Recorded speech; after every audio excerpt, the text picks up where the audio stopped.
All right, so why this stream is here, I'll just put it all forward. I think Vivizepop must have murdered someone. She must be like getting rid of all the immigrants on her own. She has done something. Because all I know is I watch Has Been Hotel. The pilot was pretty cool. And then the Amazon show came out and I like a lot of the songs. They're bops. Disney doesn't like making good songs no more, so I'll listen to these.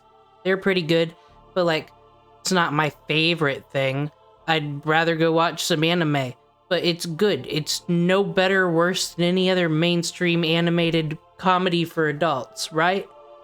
That's what I think about Has Been, but if I go by the YouTube thumbnails, this is the worst TV show ever made.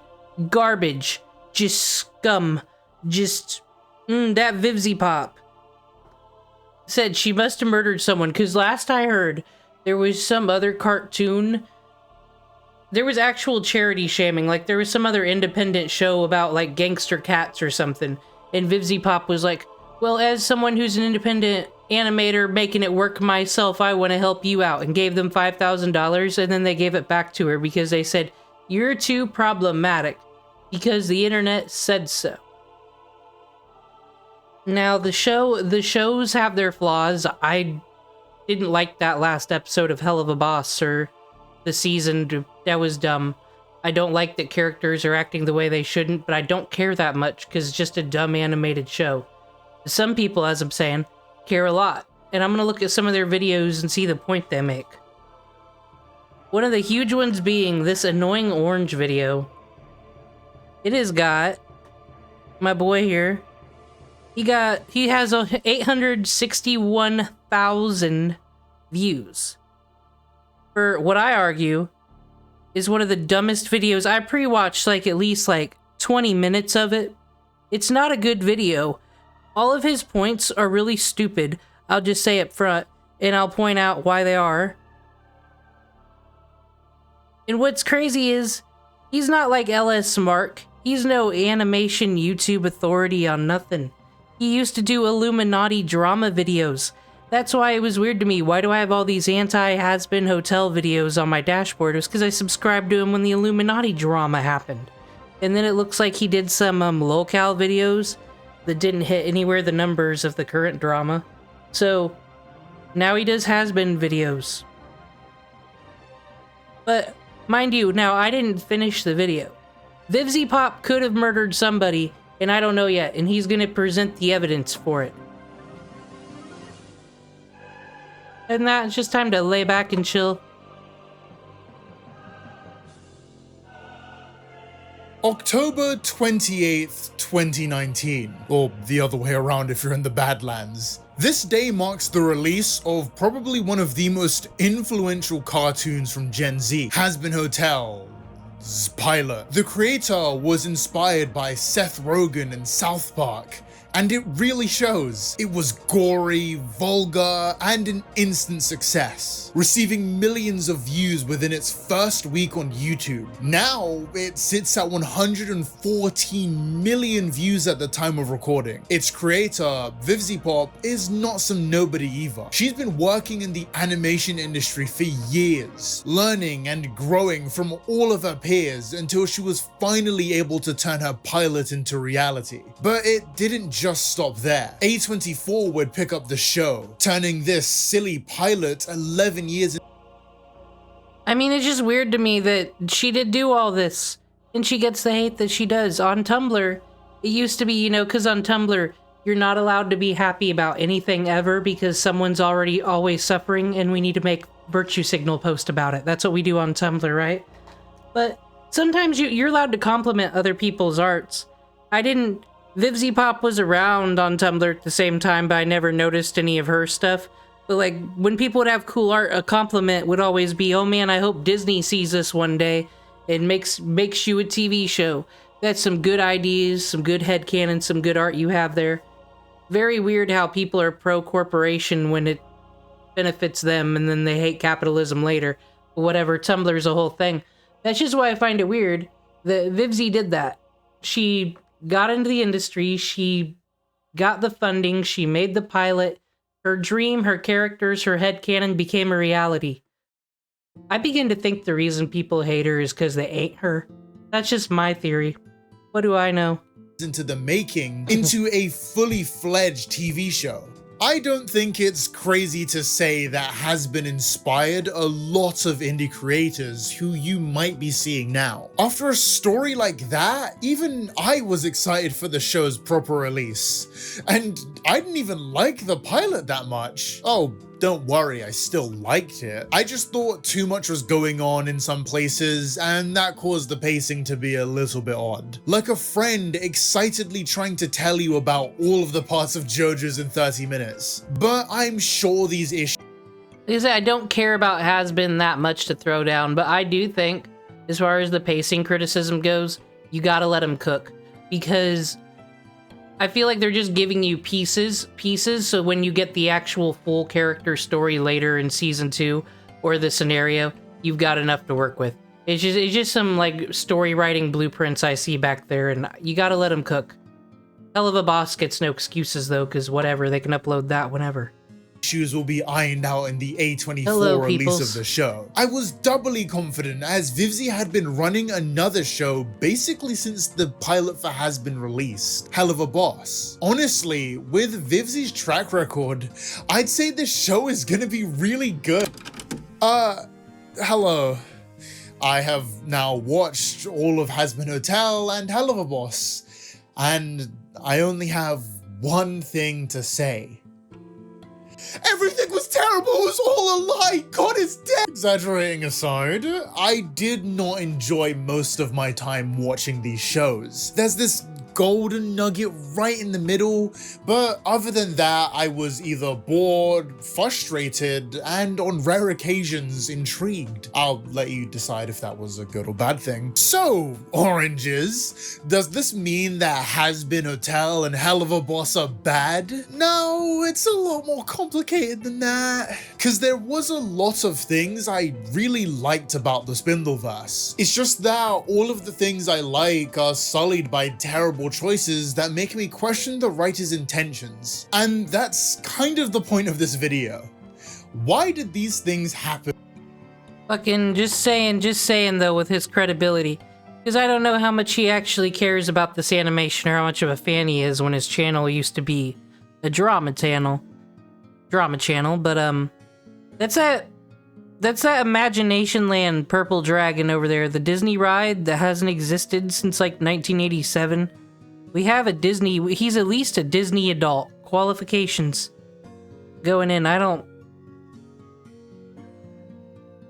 said I don't trust his qualifications, even though he does quite well with these videos. That's why he makes has-been videos now, just because they are just such a leap above the view count on anything else he makes. And is there a way to solve them with my objectively better opinion?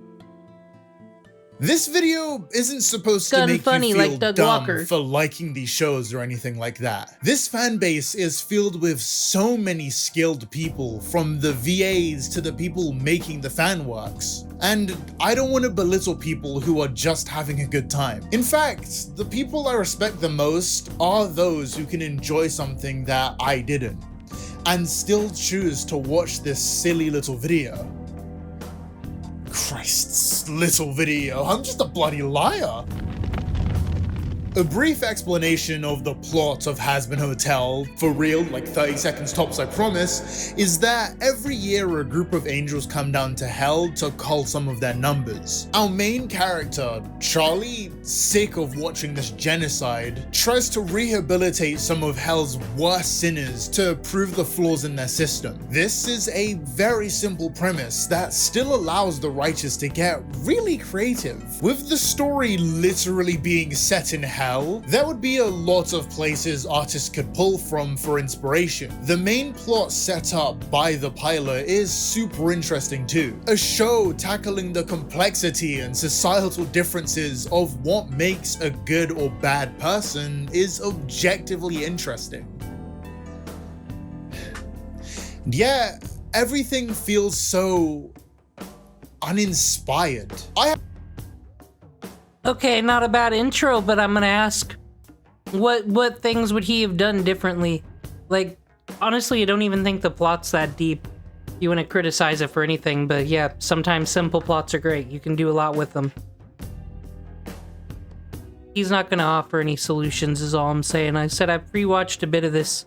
That was just the setup. It's gonna become a very special kind of video later on. I have the artistic ability on par with a sperm cell, so I won't act like I could ever do something like this. But Hasbin's character designs use a mix of biblical imagery. Yeah, he already just walked it back right there. He's like, he's no writer. Described by a 5-year-old. And animal designs. So why do so many people look the same? If you put the silhouette of most of the Hasbin cast on a line, I don't think... This is what I mean. Right here, he's saying there is no way, if you did not watch Hasbin Hotel, you don't know, you cannot tell these characters apart. He's got this silhouette of black here to prove it. Okay, I erased my memory of Hasbin Hotel. This one here is skinny and has more arms. This one here has some animal ears and looks like a furry. This one here is more humanoid. This one here has 4 arms and is wearing a boa. This one here has a cane. It's like, are you gonna show me like a star, triangle, circle, and square and be like, I bet you're so stupid you can't even tell these apart and tell what hole to put them in. I don't know what point he's making here. I actually really like all the character designs of Hell of a Boss and Hasbin. It is a mid-ass show. It isn't that special. That's why I'm arguing. Why does everybody get so fucking upset about it at the internet and act like Vivizepop needs deplatformed for some reason, even though no one can ever name the charges. Think you'd be able to tell most of them apart. There is only one character who doesn't have the Vivizepop torso in this show, and that's Mimsy. And once you notice that, you see it in every character. I can't call these designs lazy, however, because there was some real thought put into these. Going back to Lucifer for a sec. So does this mean that this user hates all anime?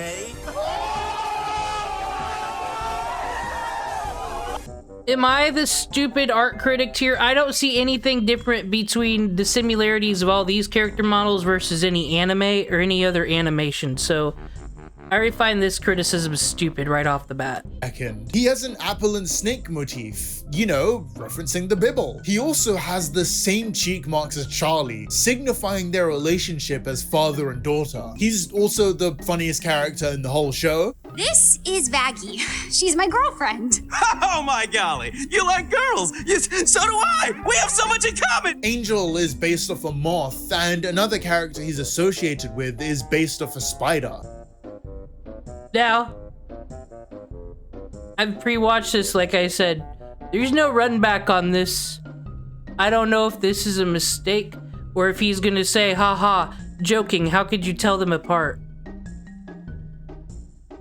He's got the boa, and you know, moths, they're fluffy little creatures. I would just automatically assume this one's the moth. What game is he trying to play on me?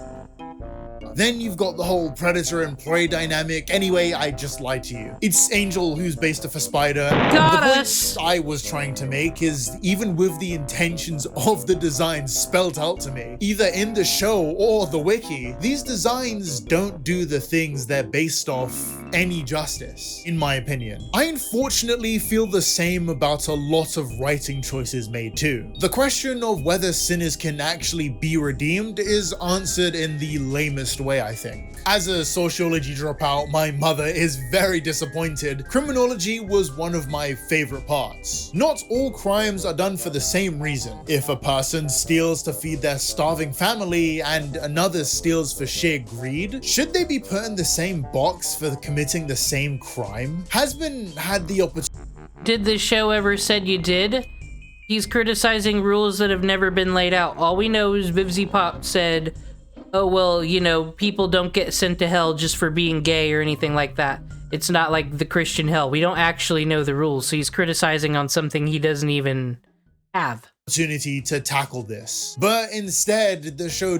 My point being, what is the whole steal bread if you're poor, steal bread for the fun of it? What does that matter? It's a fucking Vivizepop cartoon. Chooses the easiest option, with Heaven being unfair. All of the higher-ups are acting with malice, and Charlie is obviously correct.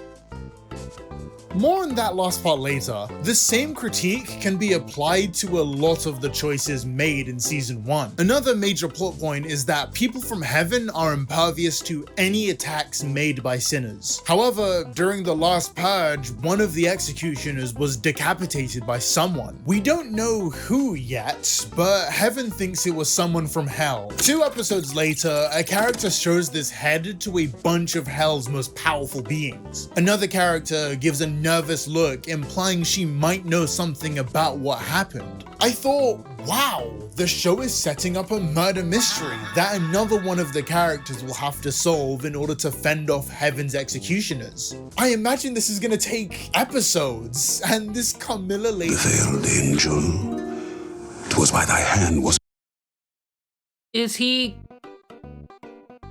Maybe I'm watching this wrong. It feels like he just criticized them for plot progression, or, you know, what you call like the 2-step reveal there. Where, yeah, no one likes, unless you fucking read Fate Stay Night or whatever, most people don't like blocks of exposition in their dialogue and shit. They want things to move. So it's like, yeah, reveal in this episode, oh, an angel was killed by someone in hell.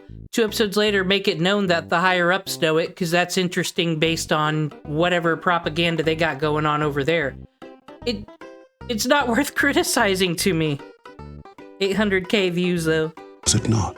Oh, it seems while I was talking about the mystery, it had already been solved. I'm not even necessarily mad this reveal happened in the span of a single episode. I'm more mad that a character we literally just met is responsible for one of the biggest storylines in season 1. And then they give her a bloody duet with a character she's never interacted with. Like, Blood, you are not part of the team. All interesting and nuanced storytelling is thrown out at nearly every opportunity. Charlie goes back— He can have that one, but I'm still on team. You gotta have season 2 and let it all cook together. to heaven in episode 6 in order to try and convince them to stop their yearly genocide, which they have increased to every 6 months. Adam wants to keep the fact that people in heaven are committing genocide a secret, so he goes up to Vaggie. Yeah, this show is, I understand, and you're going from doing whatever you want on YouTube after selling your pilot, and you gotta work within a corporation and do things on their timeline. That's probably not an easy adjustment, but it's just, gotta let them cook. Said it's not a very runtime and you need the songs. There's a lot going on. But I argue, is it any worse than anything that is actually on mainstream TV that's had seasons? No, it's not. And drops the bomb that she is an angel. See, you could have figured this one out because Vaggie has the same cross on her eyes that a lot of the executioners have with their masks for some reason. But you know, you're rewarded for paying attention. I had that moment where I audibly said, oh, of course. How did I not see it before? And that's good. But this moment is instantly undercut by probably the greatest reveal in the history. This video mostly bothers me because, cool, he's going for an Alistair color scheme there with his shirt, but why the hell did he choose a red background? He doesn't look that good. These shots don't look that good. I can't really I really have nothing to say as far as the plot, and if someone didn't like a plot twist or whatever, that's up to them. But this shirt and that background, I don't care for it. Of anything ever. I wouldn't forget a bad bitch like you. It's why I named you after the best thing ever, Vaggie. This hit me like a friggin' freight train. Who wrote this? Why is this right next to the reveal that Vaggie has been lying to her partner the entire time? What the hell? After moving past the "that's why I named you after the best thing ever," episode 6 does really start to... It's just an agree to disagree. It's kind of like Inuyasha. I'm a white woman, so here's my Inuyasha opinions very quick. I got sick of filler. I don't like filler. I hate the shonen filler shit. Just go. Just do it. And along comes this final season called Final Act, where the show was canceled and they brought it back to wrap it up. So they condensed like 100 chapters into 14 episodes. And it was the greatest thing in the fucking world. And I argue it has been. I'm kind of glad they get a speed past all the Charlie Vaggie stuff. We've seen that romance plot over and over again with all sorts of couples all the time. Oh, one of them lied and hid a secret, but they still love you, make it work. Fuck it, we've all seen it before, just skip. But once again, that's my own personal opinion. I can't blame anyone for thinking there's pacing issues, because what do you want from it, like I said? Pick up. Charlie proves that her hotel is working and manages to also get Adam to reveal that Hell's citizens are getting exterminated. I mean this one with no sarcasm, no asterisks. Okay, there is one, and no thinly veiled shot at the writing. This song and scene with Emily and Charlie is really good. Now, I haven't spoken a lot about any of the songs in Has Been because I either thought they were mid or bad. But the song You Didn't Know sounds good and has some very Respectless, is it? I don't dislike a single song. I can't have an opinion on the Vaggie reveal because it got spoiled for me in the song because I like the soundtrack. I'm a loser like that. I like my show tunes. striking Hello, visual. Cookies cartoons. Sarah staring at Emily with the flames of the extermination in her eyes, while she said that this was what needed to be done, contrasted by Emily finding out this extermination was going on behind her back, while the visuals of the extermination are literally happening behind her back. This is that good stuff in a vacuum. Now, remember how I said my biggest issue was all interesting plot points in Has Been get. It's like, they went all out on the scene. Cool. And now you can just say the rest of it sucks because you put up to that standard. There was some, I kind of like Hell of a Boss more than Has Been. I did for a minute. I don't like the ending of the last season, whatever, who cares, it's a cartoon on the internet. But there were some scenes in there, some like flashback scenes I think could compare to that one. But whatever. Solved. Just because he knows he can't say shit about that scene and is going to drag the rest. This is like a 2-hour video. No, not 2 hours, 1 hour 13.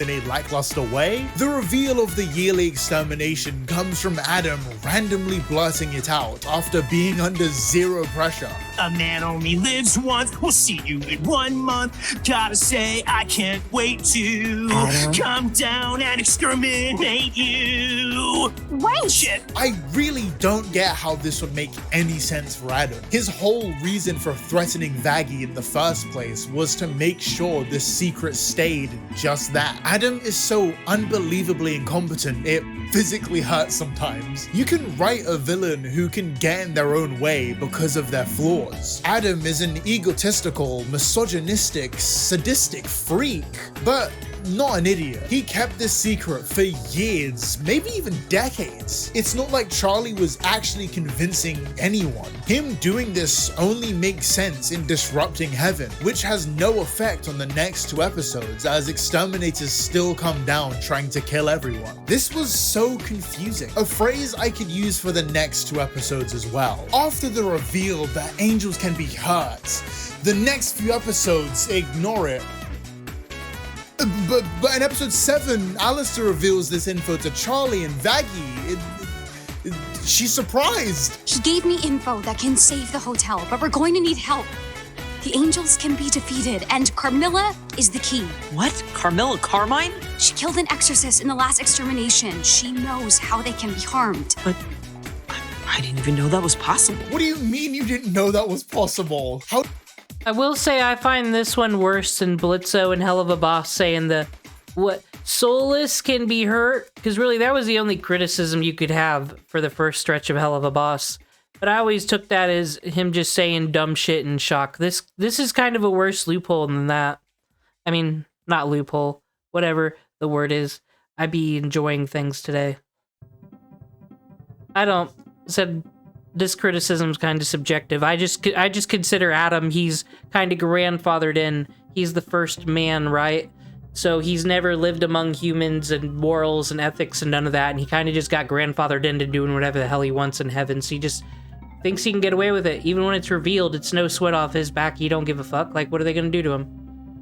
But subjective. How do you think they stabbed out your eye and cut off your wings? Having a character not think about how something happened to her is already annoying enough. But later... But once again, I argue there's Star Wars movies that have problems like this. Plot holes and all sorts of huge franchise things with all sorts of, you know, fancy script writers from colleges and whatnot.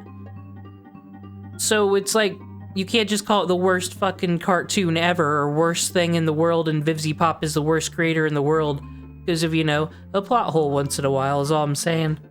That there's subjective art stuff. I'm just more curious on why this video gets so much traction. What the hot news is, why everyone hates this woman so much.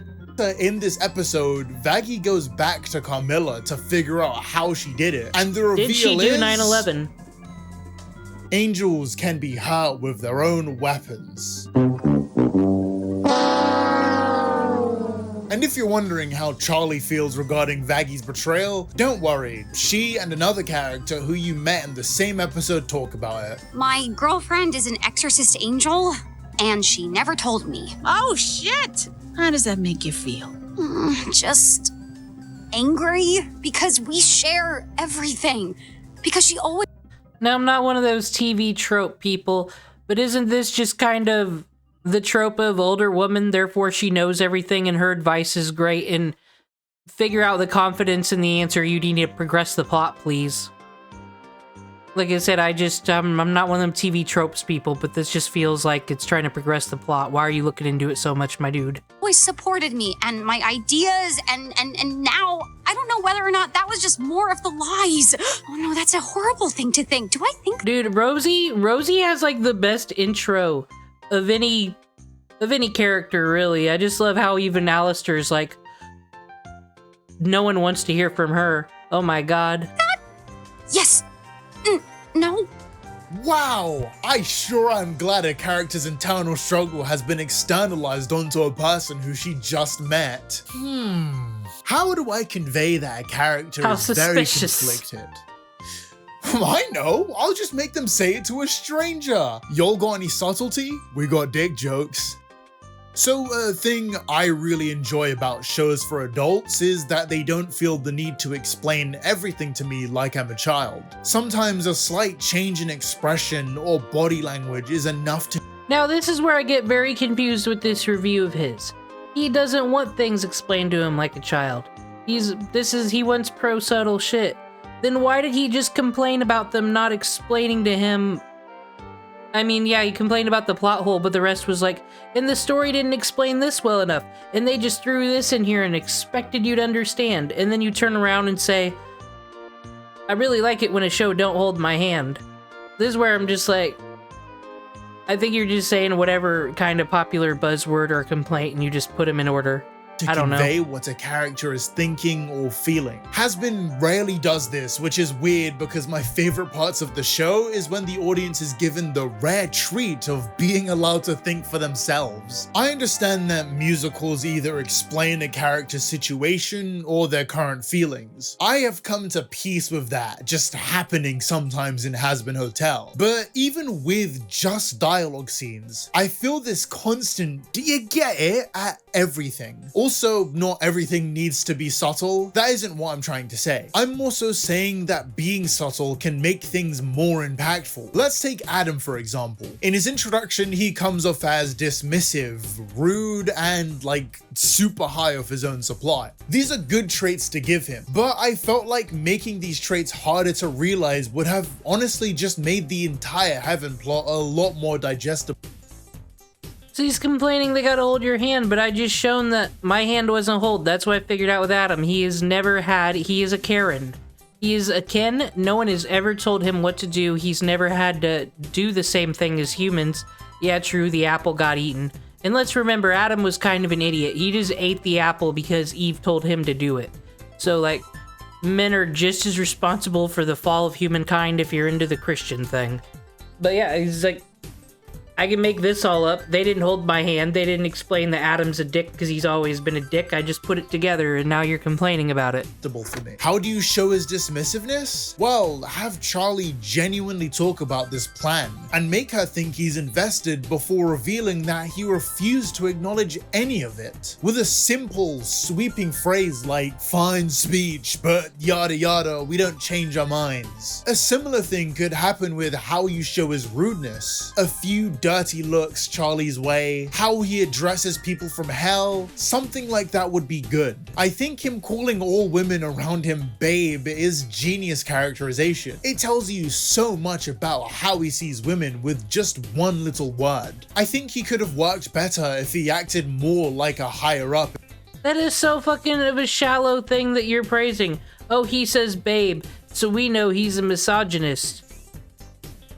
One, I don't know if that's always true, because some people just say things because the words they grew up with around, and like I said, I figured out his character from the thing that you were just dissing on, him being like, yo, what's some food? Just kidding, look at the idiot who thought she could eat food. That already showed he was a dick. And I think he's basically arguing that was too mean. They didn't need to make him too mean. He could have just been a misogynist. It's a weird criticism. In customer support. I'm sure you all know what I mean. Someone who is indifferent to your dissatisfaction, but can act so remorseful when you call them, even though they have no intention of really helping you. Imagine if at the end of Charlie's first meeting, he hits the "sorry, there really isn't anything I can do." That's a phrase that would piss off most people, but it would go further when Charlie begins protesting and he shows his real hatred of those from hell. Instead, his traits are basically yelled out until you understand that this guy is a dick. It's nice to meet you. Totally. Nice to meet you too. Ugh. Ha! I fucking got you. Did you fucking see that? Good shit. Oh, I think he's the... How is that any different than him saying babe? It's just more of the same thing. He's a dick. Said this is so fucking nitpicky. Did Vivizepop do 9/11 though? That's really what I want to know, and you just giving me little character nitpicks. After already he said in the beginning of the video that he don't know shit about character writing and he wouldn't do no better. Sure. bad guy, you know, all that nonsense. There's plenty more examples I could use, but I felt that Adam is one of the funnier ones, especially because there was a chance he could have been good. Actually, maybe I'm being too harsh. It's not like a character just points out everyone's flaws and makes any thought you put behind understanding these characters meaningless. Oh wait! That's bullshit. You get drunk and bitch about him all the time. I know everything about you and these motherfuckers at this point. That one is an insecure buffoon whose lonely ass watches you idiots sleep. Princess is a bleeding heart who wants to solve everybody else's problems except her own. This one judges everyone and everything because she hates herself. And Nifty? Yeah, you don't even want to know what her deal is. You know, I really feel like this show respects my intelligence as a viewer. That's why it constantly needs to tell me how I'm supposed to think about something instead of letting me draw my own conclusions. It's just a scene to show you that the bartender, it's a common trope too. It's just the bartender knows everybody because alcohol is all they're allowed to do and has been. So all these characters have been there and said this shit, and the cat is just revealing, oh look, not only am I doing character development here, but it shows, hi, I'm the bartender, and even though you haven't seen my character much, they all know me because bartender humor. That's the scene. And once again, I'm not a high brain either. It's just storytelling things, my dude. I understand. And Vivizepop ain't the only writer on this either. So my question is, with these little nitpicks, why is the video called the Vivizepop Problem? That telling your audience something is important. You don't want to confuse them, and that's fine. But having another character basically read off everyone's Has-Been Hotel wiki pages rubs me the wrong way. A scene like this wouldn't be necessary if characters in Has-Been Hotel were actually given time to develop. This scene feels like an IOU, the most I was watching the greatest Emmy-winning, critically acclaimed show House MD last night, and there was a scene where House walked in and was a bit annoyed, a bit cranky, and Chase goes, "Oh House, we understand, you're cranky because Wilson moved in with you, because Wilson's wife was cheating on him." It was very last episode on House, like he caught us up. So dramas on ABC are allowed to do it, but Has-Been can't. Has-Been gets the critical. It's more of, I just don't understand some of these reviewers and some of the criticisms. Criticisms to me is like a bad character, bad plot twist, lazy writing. Not just, I don't like how this wasn't subtle or too subtle. It's, you still get to the end. Sir Penchant's is still fine. That's all that matters. A damn way to ever give someone characterization I think I've ever seen. We don't need to show these people being compelling. We can just tell you all of their struggles. That's the same thing, right? Same thing happens in episode 3. The main cast are told to do trust exercises. They all say their quirky lines and then that's it. Vaggie just grabs everyone and says, we're gonna learn how to work together, and then it cuts back to them all being friends at the hotel. This genuinely feels like a joke, but it's played fully serious. I think the show should actually be complimented for every little storytelling trick it took like that to get things in there, because they only had like 6 fucking episodes. They had a lot to put in there to get to that end they wanted. And some rightfully argue that that end is not very clean. I argue it is what it is, and they did the best they could. Seriously, they even start recalling events that happened during the fight, and it's like, wouldn't it have been nice to, I don't know, see them becoming friends? Jesus Christ. But don't worry, episode 3 was actually completely useless because Charlie complains that the hotel isn't working in episode 5. Well, that's 25 minutes I will never, ever get back. Once again, this info is told to us. I truly believe that unless a character looks at the camera and explains what's happening, then it just didn't. No wonder everyone ignores episode 3. A character didn't pull up on screen and say, whoa. Everyone just ignores episode 3. I like Sir Penchant's. I liked all the episodes. Why you putting me in a box like that? Why you speaking for the fandom? This seeming kind of gatekeepy. Annoying oranges.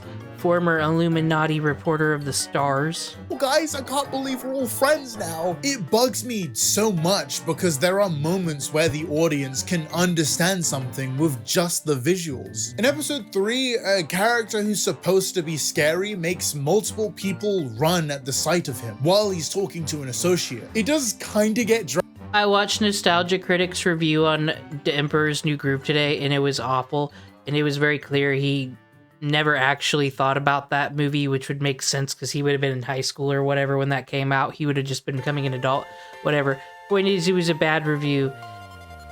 So this guy shouldn't be held to any higher standard in my opinion either, so my criticisms are also kind of unfair. Dragged out, but more of this, please, I'm begging you. I would have All grown reviews are bad. So hard if a character appeared and said something like, oh wow, I can't believe this guy is here. He's so terrifying, I can't even bear to look at him. It would be kind of like writing a strong character and then the only way that strength is utilized is by having other people glaze him. What? How did this picture of Alistair get here? Alistair is probably the worst victim of the writers telling us how to feel about something instead of showing us. Alistair is one of the strongest Oh my, I am not tolerating this opinion.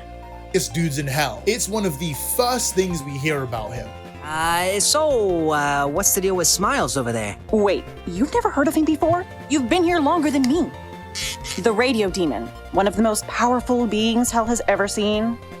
Not big on politics. However, the way this is actually shown to the audiences, let me just show you. Alistair effortlessly takes down a character we just met. In episode 2, we find out that he beat this dude called Vox in a fight. Do you get it? 3 episodes later, he kills a bunch of thugs that were just introduced. And in that same episode, we get the info that Alistair killed a bunch of Hell's overlords, who are supposed to be these really strong people, or at least that's what all the characters and the wiki say about these guys. They don't really do much, to be honest. Alistair then fights Adam and gets completely jobbed, then runs away. Wait, what? Alistair's track record consists of a joke character, a bunch of no-names, and oh, that's it. But don't worry. The season spends a noticeable amount of time trying to make this guy seem like a big shot with his glitchy effects and sadistic smile. All of the other underdeveloped characters in Hazbin Hotel will constantly remind you that he— But how is this any different than any anime that's got, you know, the villain that they don't kill until the last episode of fucking 300? all the mid bosses in the fucking middle and they're building them up. Or the video game where you know what the final destination's gonna be, who the final boss is gonna be. Saying, why is this any different? There's gonna be more seasons. I argue that Alistair is an antagonist and is not anybody's friend. And we're not gonna spoil that yet. He's just gonna be here for some dumb little battles. It's not his time yet, my dude. He's a big deal. You know, 15 years ago, he killed all the overlords and played their screams on the radio. Most people can't even... It's almost like they aren't holding our hands and you're to put together that since has all these accomplishments, he is very fucking powerful.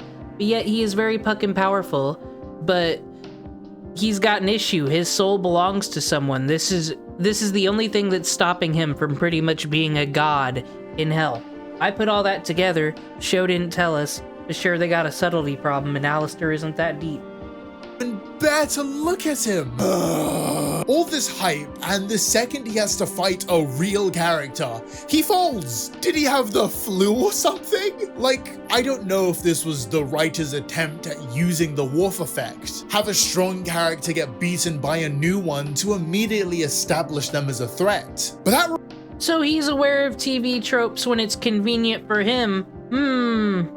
requires me to believe that the character's actually strong? If I dropkick a baby and then lose a fight to a random lad at a pub, your first thought would not be, wow, bloke sure is strong for beating Thai Boredoranges, the baby dropkicker. It's, wow, I heard this guy kicks babies. Probably got what he deserved. But don't worry, Alistair sings. Why is it okay in every fucking Dragon Ball Z arc when, like, Vegeta can just, like, eviscerate the planet and we got 100 episodes of struggle before Goku finishes him? Once again, it's build up, dude. I said, unless I'm the smooth brain and he's the super intelligence one and all of his criticisms are right, and that this is the worst animation free on the YouTubes. Well, no, it's on Amazon, never mind, but everybody's Amazon Prime. It's pretty much free, let's be real. It's a high quality show. Once again, not the best show, kind of mid. But like I said, I already said this a billion times, but I hate Vivizepop. Vivizepop's the worst. Don't take money from Vivizepop. And then here's a video called The Vivizepop Problem, and all I'm hearing is, can you believe that Alistair hasn't had his payoff in the first season? There's a merry tune about him breaking out of his chains and becoming the real big bad. Right. It has been a while since I have seen such a blatant industry plant character. I'm about to make myself sound completely insane when I say this, but the only way I can properly criticize this character is by talking about the fundamentals of a Tumblr sexy man. A Tumblr sexy man, for anyone who hates... This is the part of the video I argue that is cope. It's fun, is a character in a show, movie, game, whatever, that stands out amongst the main cast for being a little too quirky. Perfect example is Sans, the winner of the 2022 Tumblr Sexy Man tournament. Though he's kind of the exception because every other major one is a skinny white dude. Hell, even if they weren't, yes they are. Also, I just want to give a quick shout out to the Queen, who died on the same day the tournament concluded. Rest in peace. I feel like Alistair is just a mix of the... What the hell did Queen Elizabeth do to get disrespected in a fucking has-been hotel review? Take that, colonizers. See, Tumblr users? I'm like one of you. Can I have Riz like Alistair? Most popular ones, but with none of the sauce. Sans is the strongest guy in the underground, has weird powers, knows way more than any of the characters around him, and can be scary as hell. A very notable thing too is just how depressed he is, knowing that anything he does really has no meaning. These facts were discovered by, by playing the game and watching him interact with others. It's crazy. If Sans was written by Vivizepop, you'd have a character walk into a room. Oh, strange. It's almost like there was a scene of a bar there. I bet you know the bar. They use that in a lot of video games I've played where everybody goes around, drinks, says something in some bar drinking game. That's so different from having the bartender explain all the information they learned. So much better writing. And someone say how turbo strong Sans is, and how the player shouldn't mess with him. Sounds familiar? But he's also charismatic and makes deals with people. Unfortunately, he's being I don't know shit about Undertale because I'm not playing Undertale until I beat Earthbound, and I got too high to get out of Tucson, so I gotta fix that. limited by something outside of his control. But once he breaks free, then his master plan will come into play. He's also a nice dresser, and despite his psychopathic tendencies, he's a mummy's boy. Aww. This means he can't be all bad, right? Maybe it was a coincidence. So, is the argument here that Vivizepop is a shit writer and a shit person for making something marketable? I went to Hot Topic. There's has-been Hotel Alistair clothes all over the place. I say, fellow woman, get that bag. But this man says no. That Alistair has a bunch of the He's most jealous. popular traits from these characters. Maybe it's a coincidence. Or maybe it's because Alistair pulls off red and black better than you, my dude. He also became a Tumblr sexy man. See, this is what happens when you only take the superficial aspects of these characters into account. Aw, how sweet. Hello, human resources? Sans works because he has to live with the weight of his own insignificance in a world that could be reset at any moment. He's actually funny, and you really have to push him over the edge for him to really show you what he's capable of. And even when he does, he's still messing with you. Bill Cipher worked because he had the relatable goal of being bored with his They're triangles and skeletons. How are those sexy men? Does he act like Tumblr is the government? Like these are what the women are into? What does this have to do with the writing still? current life, but having no ways to grasp a new one without making Or is it like these characters just get a pass and they don't have to have any development or do anything because the fans think they're hot? No, that's just how things work in real life, not writing. deals with others. The Onceler doesn't work, to be honest. The lyrics suck, but people latched onto him because his good intentions were warped into awful ones. Enter thousands of posts saying they could fix him. Alistair has Sans. Dude, I didn't watch that movie, but just from one look, I can tell why the girls were into the Onceler. It's because he looks like an emo boy who's gonna be listening to All Time Low under the bridge. That's all it takes. His strength, Bill's bargaining ability, and the Onceler's tragic backstory, I guess. The man loses all of his source for me because everyone else got popular by accident. This dude was made in a lab and given the perfect traits to set Tumblr ablaze. He's also a bum and a fraud, and I'm tired of pretending he's not. Oh my god, I need to get a girlfriend. Hey! He said it so we didn't have to. Did you know that Alistair is a mixed race Creole? I did have to look this up. Y'all, get ready for this. Alistair is black. You didn't know this? But Creole and I don't know if this is a thing that is known with the fandom. I can't verify if this is headcanon or not. Louisiana, the place Alistair is born, could refer to people who have French, Spanish, African American, or Native American ancestry. There is a chance Alistair is black, and that would mean that other characters have races. Why do characters in Has-Been Hotel have races? I made like notes about representation. Why do characters in Has-Been Hotel have races?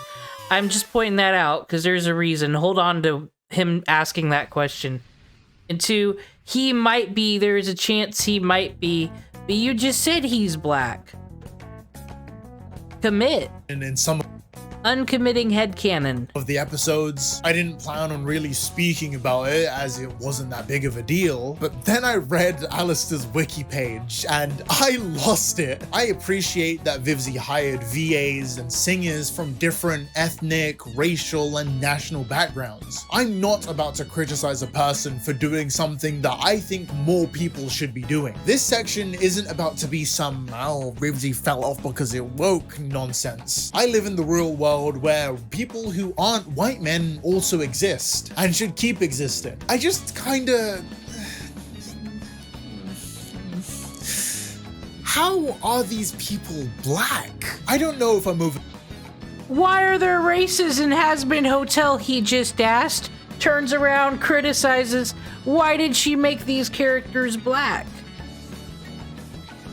So you're aware that there's races. Well, I don't even know. Do we even know if these characters are black? Because he wasn't an authority figure there on Alistair. Overthinking this, but all of the characters in the show can be a range of colors. Some people are blue, some are green. But I noticed that all of the black characters are colored the same way when no one else gets that treatment. Like if Vox, the TV man, was black, would his TV also become the shade of gray that the other black characters are? Isn't it a bit weird to allow other characters from other races to take on these crazy non-human forms, while all of the black ones don't? What exactly were you trying to say when you had one of these characters' angelic form turn them white? What is Vivizepop trying to say? That every single character in hell is gay and not traditional in any way, shape, or form? We don't want to go down the pathway of what did Vivizepop mean. I don't even know if like race is even related to any of these color choices. I kind of think it's a storytelling thing, but I'm the white woman, so therefore, I don't know. IDK. Oh, of course she's white. Everyone's perfect in heaven. No one was forcing you into this situation. You could have just said nothing. Everyone's race could have been up to interpretation. This kind of adds on to I feel like it was. my theory that characters are made first and then get random quirks attached to them, like their race, and then the writers have no clue how to deal with these issues. This was something I didn't want to talk about. It's already such an uncomfortable situation. Then why did you? I said, maybe I got this far. I think he just like summarizes someone else's YouTube videos. Because it's gonna be like on, you know, essay, and it'll be from a female's point of view. So I guess that's the right thing to do.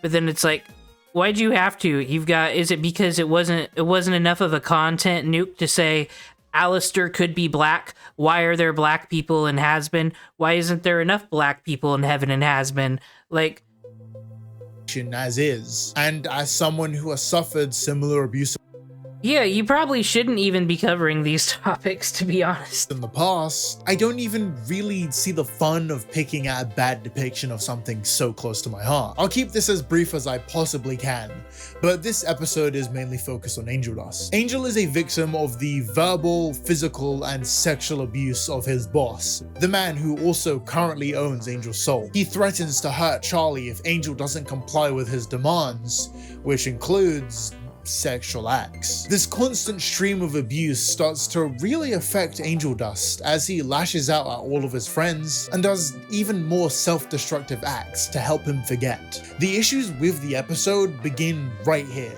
right after dealing with a lot of heavy stuff. The show decides to play this upbeat jazz music while Husk has a bar fight with some dudes who try to roofie Angel Dust. They continue. I think it's a fair complaint. Some people, it's a tonal shift for some people, but once again, I argued that this is hell. It's a den of thieves. Everyone's a bad person. So, like, the type of shit that Angel deals with is, like, the daily. Like, it's not a shocking, terrible thing anymore when it's daily. It's fucked up. And, you know, it's a place where you can get exterminated at any time, where everyone can buy your souls. So I never thought it was an issue that they could deal with such a fucking topic and then be bar fighting and then have the music number at the end. I thought that was fine, but I think anybody who's an issue with that, they're in the right with it, but it's also kind of a victim of timing. I thought they had Angel's thing set up pretty well. Some kind of, not really subtle, but we knew that he had to be with someone in the pilot. We knew there was a lot of things going on there, and then they just made it work. Maybe it shouldn't have all been in one episode, but I think they did the best they could if they wanted to do this subject. Once again, fair enough if no one's into it. fighting and then go back to talking about these heavy topics. Angel explaining why he is the way he is, and Husk responding by calling Angel Dust a loser and whiny in an upbeat song. It would be nice to handle this with any tact, having a character recall very traumatic events and then have a character respond with, "Don't worry bro, we're the same. I was a gambler." It's just a bit of a slap to the face, isn't it? I wish I could play any of this scene to really describe the tonal whiplash I got from this episode, but you know, copyright and all that, and I want this video to be seen by people outside of Rwanda. This even leaks down into other episodes. Episode 4 makes a big show about things like SA needing to be handled with care. So in episode 6, they have a character get dragged into the room and sexually assaulted as a joke. There is a more in-depth video just about this episode, so I will link that in the description. I feel like most of the main cast suffer from one of the issues I listed in these little sub-part thingies I'm doing. I think the perfect candidate for the I say that's a fair criticism as well, but it's almost kind of like there was the movement of you can never have a rape joke ever. Then it's like, what about every late night comedian that's ever said, you know, don't drop the soap when you're in prison, you know, because that is a prison men getting raped joke. It's kind of the same thing. And those have always existed and never really went away. But once again, fair enough if you're against that. Pacing issue is Sir Pentious and his redemption. In episode 2, he pretends to play by the hotel's rules so he can spy on them. But after being betrayed by Vox, the cast sings and he just stops being evil. In every episode he appeared in beforehand, he was just some mook. But all of a sudden, in a single song, all of his bad intentions are erased. Actually, past this point, he becomes someone who desperately needs the validation of others. A good character trait that would have been nice to know before his shift into a protagonist. The elements of a good character are there, but everything has been expertly put together incorrectly. He doesn't really do much in the next couple of episodes, except gain a crush on Cherry Bomb, a character who can probably play the electric guitar. But in the last episode, he launches an attack at Adam and gets one-shot. That's my personal complaint. I wanted more Cherry Bomb, but like I said, I'm gonna let him cook and wait till season 2. I think the Sir Pentious thing, what he's leaving out, is Sir Pentious found out he was being used. Vox just set him up, didn't give a fuck if he got captured or noticed. And once again, that happens in all the other medias we watch, all the superhero things, all the anime, wrestling. Someone got betrayed, so they switch sides. That doesn't make it bad character writing. Just because something's a trope doesn't make it bad. There's only so many storytelling techniques. But you see, the main cast are actually really shaken up by his death for some reason. Like, I thought this was supposed to be a joke, but then Charlie actually starts crying?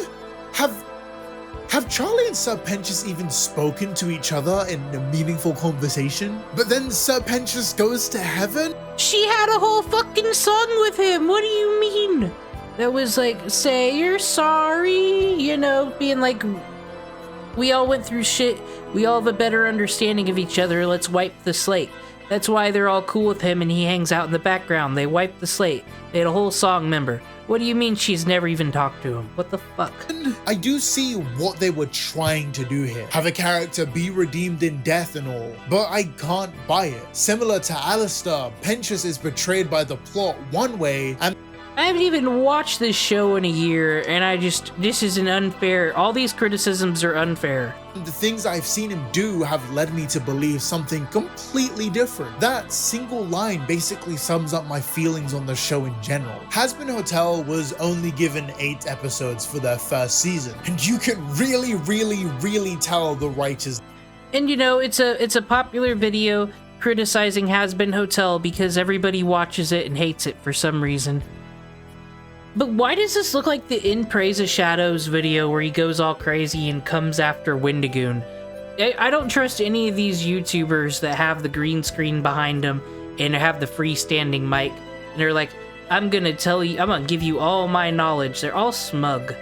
And he even said at the beginning that he doesn't know shit about writing characters and wouldn't do any better, and then, like I said, continues to criticize basic storytelling tropes. Needed more. A lot of characters and ideas are thrown at us throughout the season. Some of them get like maybe a line of dialogue. Some ideas that should be given more time are dealt with in the span of an episode. I want to blame Amazon alone for this decision, but the time Hazbin Hotel got just wasn't used effectively by the writers. Episode 3 having the characters getting along, only for 2 episodes later, we find out the hotel is actually not working.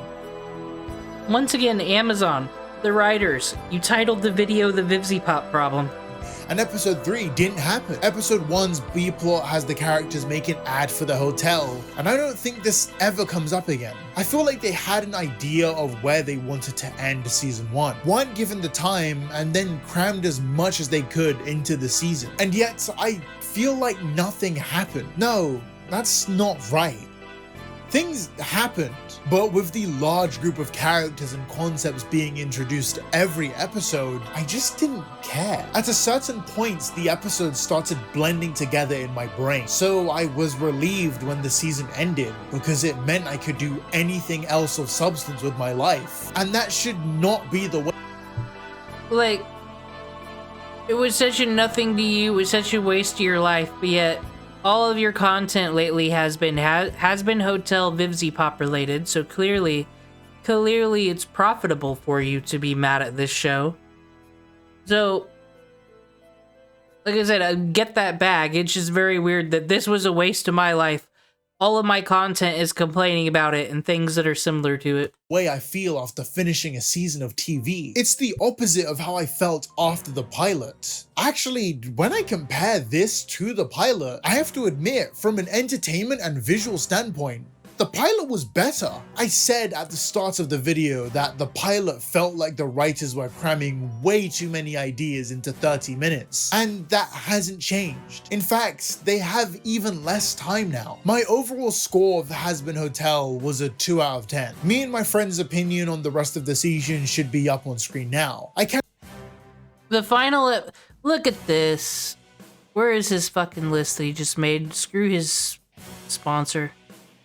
And that hasn't changed. In fact, they have even less time now. My overall score of the Hazbin Hotel was a 2 out of 10. Me and my Now, okay, so we got episode 8 here, last one, right? With the whole battle, the whole song at the end. That's only worth a 1. That's complete fucking garbage, that episode. So I guess every episode of Peppa Pig there on Amazon rates higher. These are just very low for the quality that I think it is. Like an out of 10.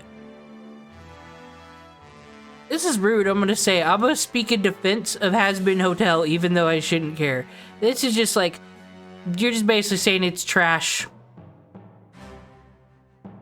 Why'd you even take the time? What episode 2 do so well to get a 4? Now he's got me pulled in. This is how he gets me. friends of He's guaranteed the rest of this is going every episode by episode. Oh no! Oh, we're talking hell of a boss second half. Vivizepop is a good writer, actually. Perfect episodic formula. Alright, so he's gonna...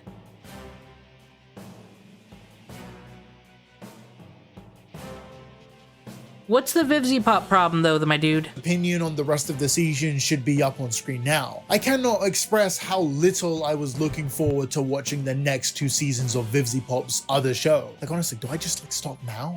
I'm not really having fun. But screw it. We made it this far, so might as well continue. Wait. This is good. This is really good. What the fuck? God, I hate when videos take so long. You can literally see me age. Luckily, I have the brand new beard hedger to fix all of my in places.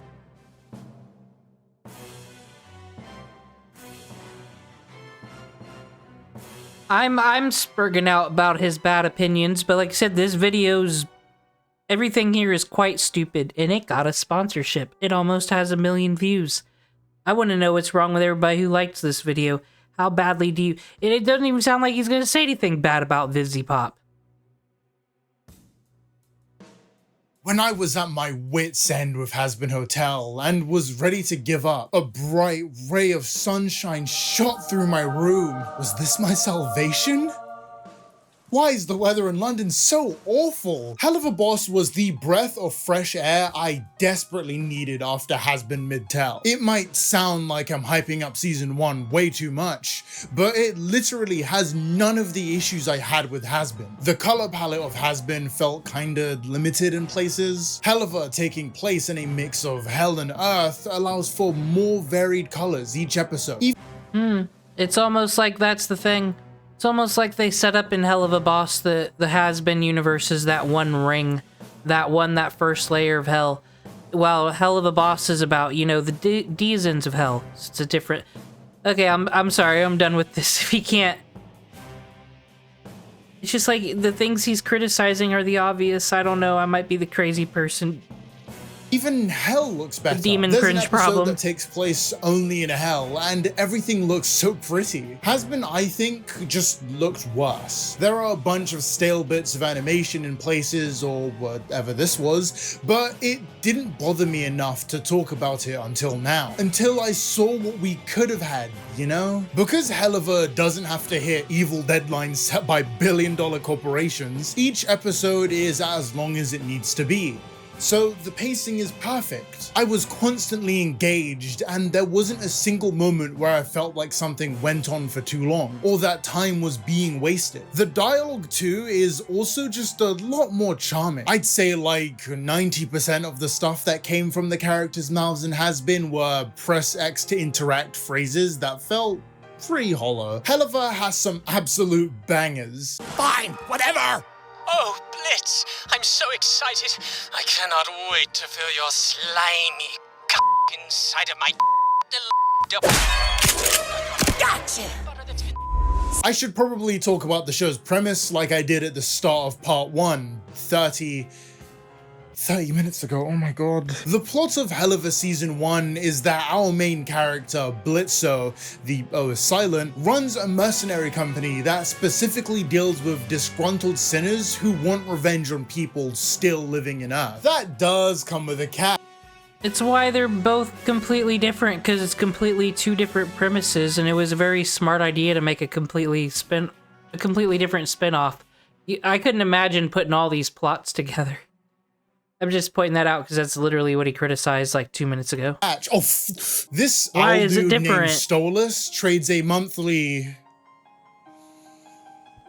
Night of Passion for unlimited use of a grimoire that allows Blitz to come and go into the human realm whenever he wants, and without express permission from some of Hell's higher-ups. All of this is explained in 3 minutes, but it doesn't even feel like you're receiving exposition. And after the last 35 minutes, you probably have a shocked expression on your face. And my response is, I know, right? In fact, this scene is used to give characterization to the rest of the main cast as well. Moxie is a nervous guy who isn't exactly the best at this whole murdering families thing. His wife, Millie, treats this like it isn't that deep, which kind of clues us into how used to killing she is. And Luna is a teenager.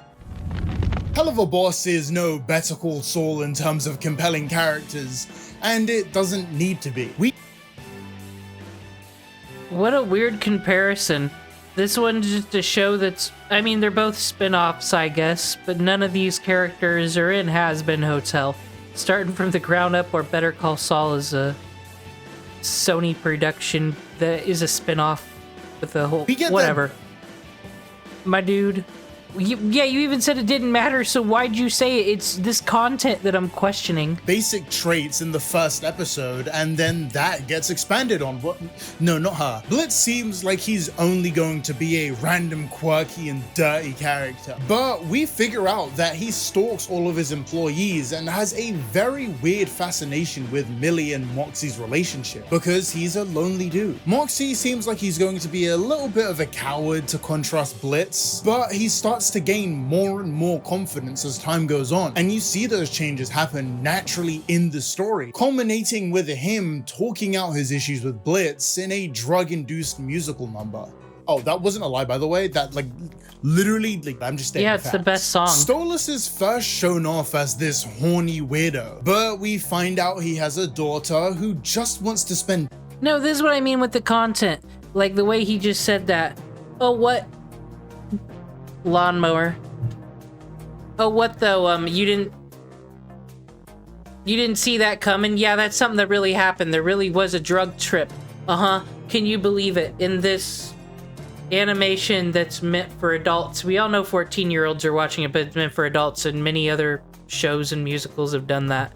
Like, it's like when he made the video, does he think the audience is like a whole bunch of 10-year-olds that don't know basic tropes or any of this? Who are the 800K viewers? Some of these things he says I find is like insults to intelligence. Time with him after a messy divorce. The episode these two share in season 1 is really sweet, with Stolas realizing he hasn't been trying to understand his daughter, and then trying to fix that. The cast of Helliver is also a lot smaller too, so there's less people fighting for screen time so they can get their quirky one-liner out instead of actually becoming a real character. Also, did I mention that this show is really funny? I don't even think that's true.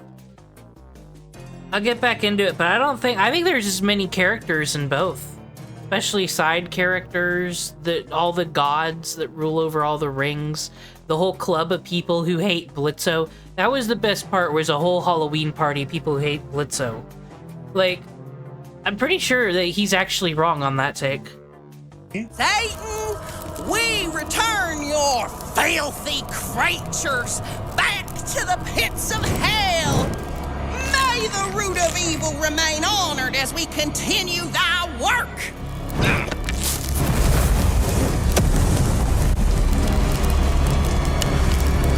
Yeah, that's not exactly how it works, ladies. Sorry, your fire doesn't really hurt us, but I mean, I could fake it if that'll get your dick hard. Oh, shit. Another reason this series works so well is that each episode is mostly self-contained. The simple plot of, we need to kill this person, could have. Dare I say, this is almost some autistic bias here. He just likes the shit he likes, like the jokes he likes. The same type of jokes. Angel Dust kind of does some of the same jokes as Blitzo. Blitzo's more of a BoJack Horseman character. Angel's gonna be the self-destructive one with a heart of gold. Once again, all character tropes here. And it just seems like he likes Hell of a Boss better because he likes the humor in it better. That's it. But he's speaking with complete authority. Said, I like Hell of a Boss better than Has Been sometimes. I like the music and Has Been better. Whatever. Just the smarminess of it. So I don't like this video very much. Have episodes feel samey, but the situations the characters find themselves in are so different each and every time. It isn't mindless either. There are serialized elements in the show as well, but they are never the primary focus of an episode. They're usually the secondary or even tertiary goal. The characters aren't forced to be stationed. We are always finding out new things about them or watching them develop, and it creates a... My complaint about Hell of a Boss is just the last scene of like the season finale where his daughter, Solas's daughter, kind of turns on him. That makes absolutely no sense because she's been through a lot and knows that he loves his daughter and he wasn't gonna betray her, none of that. And she knows that her mother's a crazy bitch, so it actually makes no fucking sense for things to end like that. But the rest of it's fine. Very satisfying feeling when everything is over. Some Me of the and my Moxie friend's stuff's graph sweet. for this season of Helliver is a constant high. Episode 6 being my highest rated episode ever, while also hinting at some plot stuff that will surely come back in season 2? Foreshadowing as a narrative. What a beautiful ending to a season. This was a weird feeling, to be completely honest. I thought the state of Has Been only meant something Vivizepop made earlier would be even worse. And yet it was completely backwards. Helliver felt like a far more focused show because it wasn't juggling as many things as Has Been needed to, which is also why I denounced the idea that Vivizepop is a terrible writer. Like, objectively, she can cook, so what happened? Look, all I've seen has been season 1. I've been incredibly critical of the season, but I don't really think it's a good portrayal of Vivzi's ability as a writer. It seemed like Amazon or A24 or whoever else wanted to screw over the series wherever possible by delaying it and giving it 8 episodes. When the story desperately needed like 12 or 24. Helliver came. Still don't understand the Vivizepop Problem, but she's a good writer. From a place where she was much more inexperienced as a showrunner and as a writer, but probably had a much calmer development time, and also had an incredible co-writer. Brendan Rogers is an integral part of Hell of a Boss's creation, and ultimately one of its worst plot points in season 2. But we're a bit too early for that one, so let's look at his close involvement in season 1. Vivzi originally reached out to get Brendan as the voice for Blitz. However, Brendan was so in love with the project, he joined the team as a co-writer and was given top billings for episodes 1, 3, and 4. He was also credited for writing episodes 2 and 5. So there it is. The real reason Hell of a Boss is so good. Vivizepop had help. I'm joking, obviously. The reason I pointed out who received top billing is because it changes depending on the episode. So I assume whoever's name is first wrote the most of what we saw and the other helped. I think Brendan Rogers has a very good understanding of the characters in Hell of a Boss. And I think Vivzi is very good at taking advantage of her show's premise to create these fun moments. So when the two work together, we see their best traits. My opinion on Vivizepop as a writer is that she can be very good if someone helps to keep her stories grounded. This isn't a shot at her either. I think most people will agree that having another person to bounce ideas off will help you refine them. My favorite video on my channel literally would not have turned out the way it did if I hadn't shown it to so many people. I've probably done that with this video script as well because I'm a fraud. Vivzi wrote my So Has-Been Hotel was a waste of his life. He's never gonna get that time back. But he just argued, hey, did you guys know that sometimes people collab? And when they bounce ideas off each other, they make a better product. Hot take. Oh my gosh. Writing can be salvaged. Favorite episode of Helliver, all on her own too. Just wasted my life with this very shit. Confident in it. I really just think the scope of Has-Been Hotel was far too high and she didn't have the correct writing support. I think this is really felt in the last 2 episodes of season 1, which is entirely written by Vivizepop. The things I praised Helliver for doing aren't really factors in episodes 7 and 8. Both of these episodes take place entirely in Hell and focus a lot on Stolas and Blitz's relationship. There was also a song that felt like it was going on forever and I did not like it. Apparently it only went on for 2.5 minutes, but I promise you I've aged 5 years after rewatching it. Overall, my enjoyment went down in those last 2 episodes because it felt like the show tripped. I've realized how undescriptive that was, so let's try that again. It feels like the show forgot. I'm curious, because wasn't this song the song with the Kesha song? That one got released way later because it wasn't allowed to release when it was made, and people acted like that episode fixed so many plot holes and things they were complaining about. But he probably just binge watched them, so I bet his idea of Hell of a Boss probably different than all the reviewers as it was coming out. Its own premise for a moment. So the end of the season ended rather weakly to me. But that's a small issue since my overall enjoyment was so high. Little did I know, this tiny minute problem would branch off into something so much bigger. A few minor changes would happen for the writing for Hell of a Boss. Firstly, after a decision has been get sold. Wait a minute, wait, I'll put it back. Where is he gonna go with this one? A major shift in direction. Like, okay, Blitzo's an asshole. Blitzo's got all these problems with people. His coworkers. He's kind of like Dr. Gregory House in a way. Dr. Gregory House mixed with BoJack. He's a dick. His coworkers don't like him, but they work through it to get the job done. He's got that going on. He's got the relationship with Stolas. That's still happening. Moxie and his inner turmoil. That's developed all the way through. What the fuck's gonna be the major shift in direction?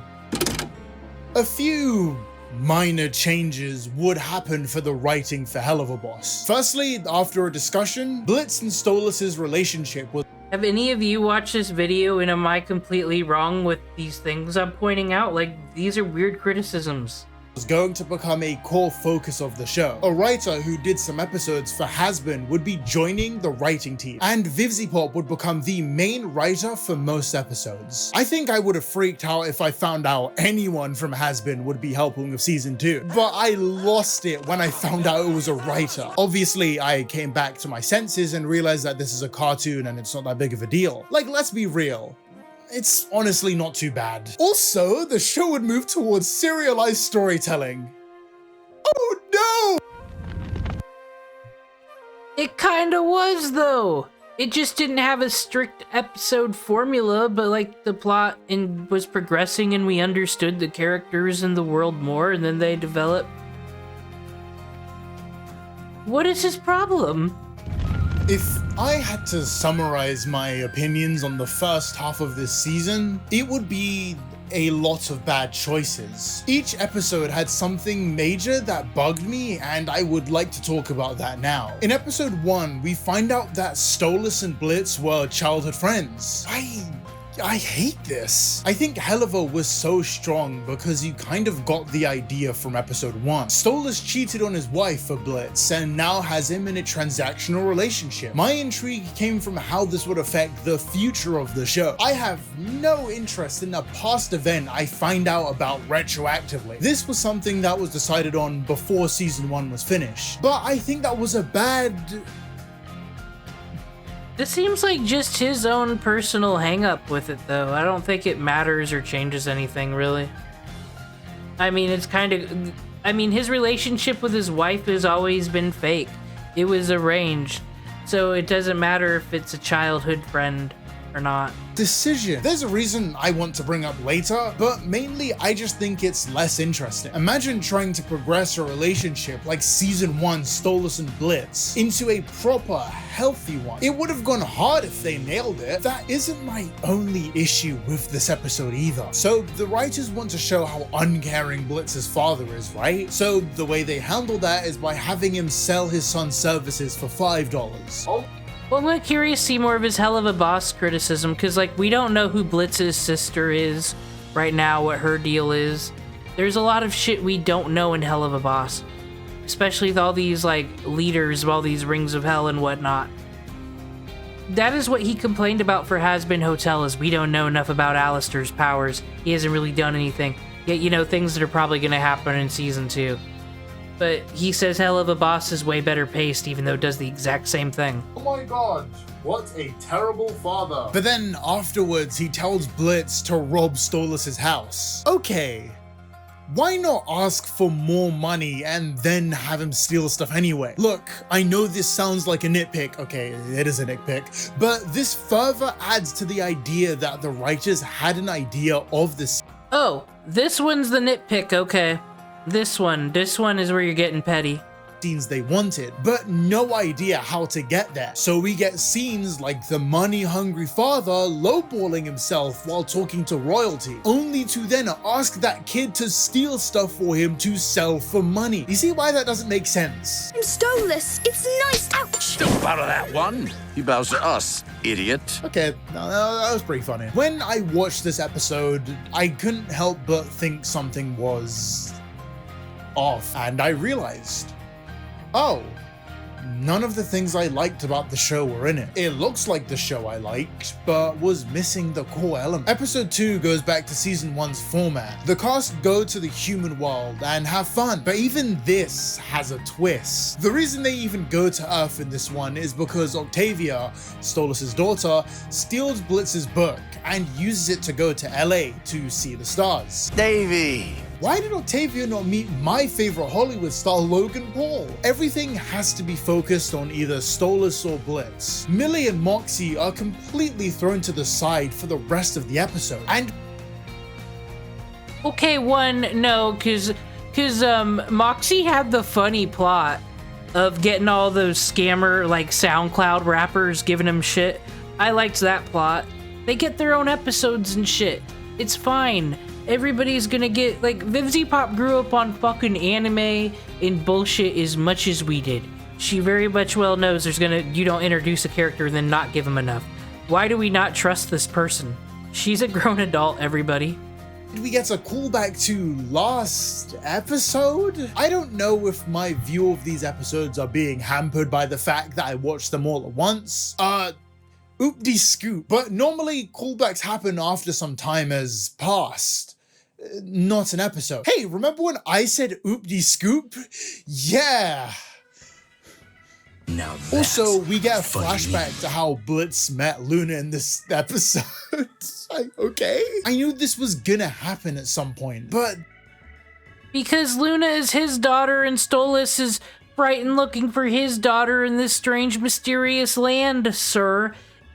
He's thinking about meeting his daughter because you see he's having empathy. He unlocked it like iDubbbz. He's relating to Blitzo and thinking, oh, I also love my daughter just as much. Fucking storytelling. Fucking language arts class. You didn't get any creative writing arts credits there, did you, in that fucking high school? Goddamn, calm down. Don't take it out on us. Enjoy your 800k views and the money you got for this hot take that everyone just, like, probably didn't even... Wonder what the watch time on this video is. Wonder if people just said, Vivizepop worst. I give like, did you know she murdered 7 children down the street today? Doesn't this feel a little bit out of nowhere? Like, Blitz has to give up this dog, and that reminds him of the reason he adopted Luna. But those two things aren't really comparable. This dog is wanted, whereas Luna wasn't. Anyway, Luna and Octavia have a sweet moment. This is where we say goodbye to Luna as a character, as she stops existing until the show's finale. Episode 3 and 4 are just... boring? One goes into detail about how Blitz and Moxie met, and the Yo, so some of the praise that I give Vivizepop is that she is a furry, but like, her art is not furry art. It is all their art looks the exact fucking same. I don't know how it's possible with all so different artists, but this is its own style, right? And just for rule of cool, Luna having a fucking beast mode that the most anime shit almost makes me forgive the character assassination and fucked up writing in the finale there. Beast mode Luna, just rule of cool. I'm happy about that, that's all. The other has Stolas kidnapped and hospitalized. There was a funny sex toy joke in episode 3. It is later used into oblivion and stops being funny. I really just don't have much to say about these. I do not feel the same about episode 5, however. Because oh my god, this episode sucks. This is the first bad... There's dicks in all the episodes. If you actually take the time to look, there will be a penis or a phallic reference in every single episode. It's just his own personal taste. He ain't into it, but there's a lot of edgy kids who watch the stuff that are.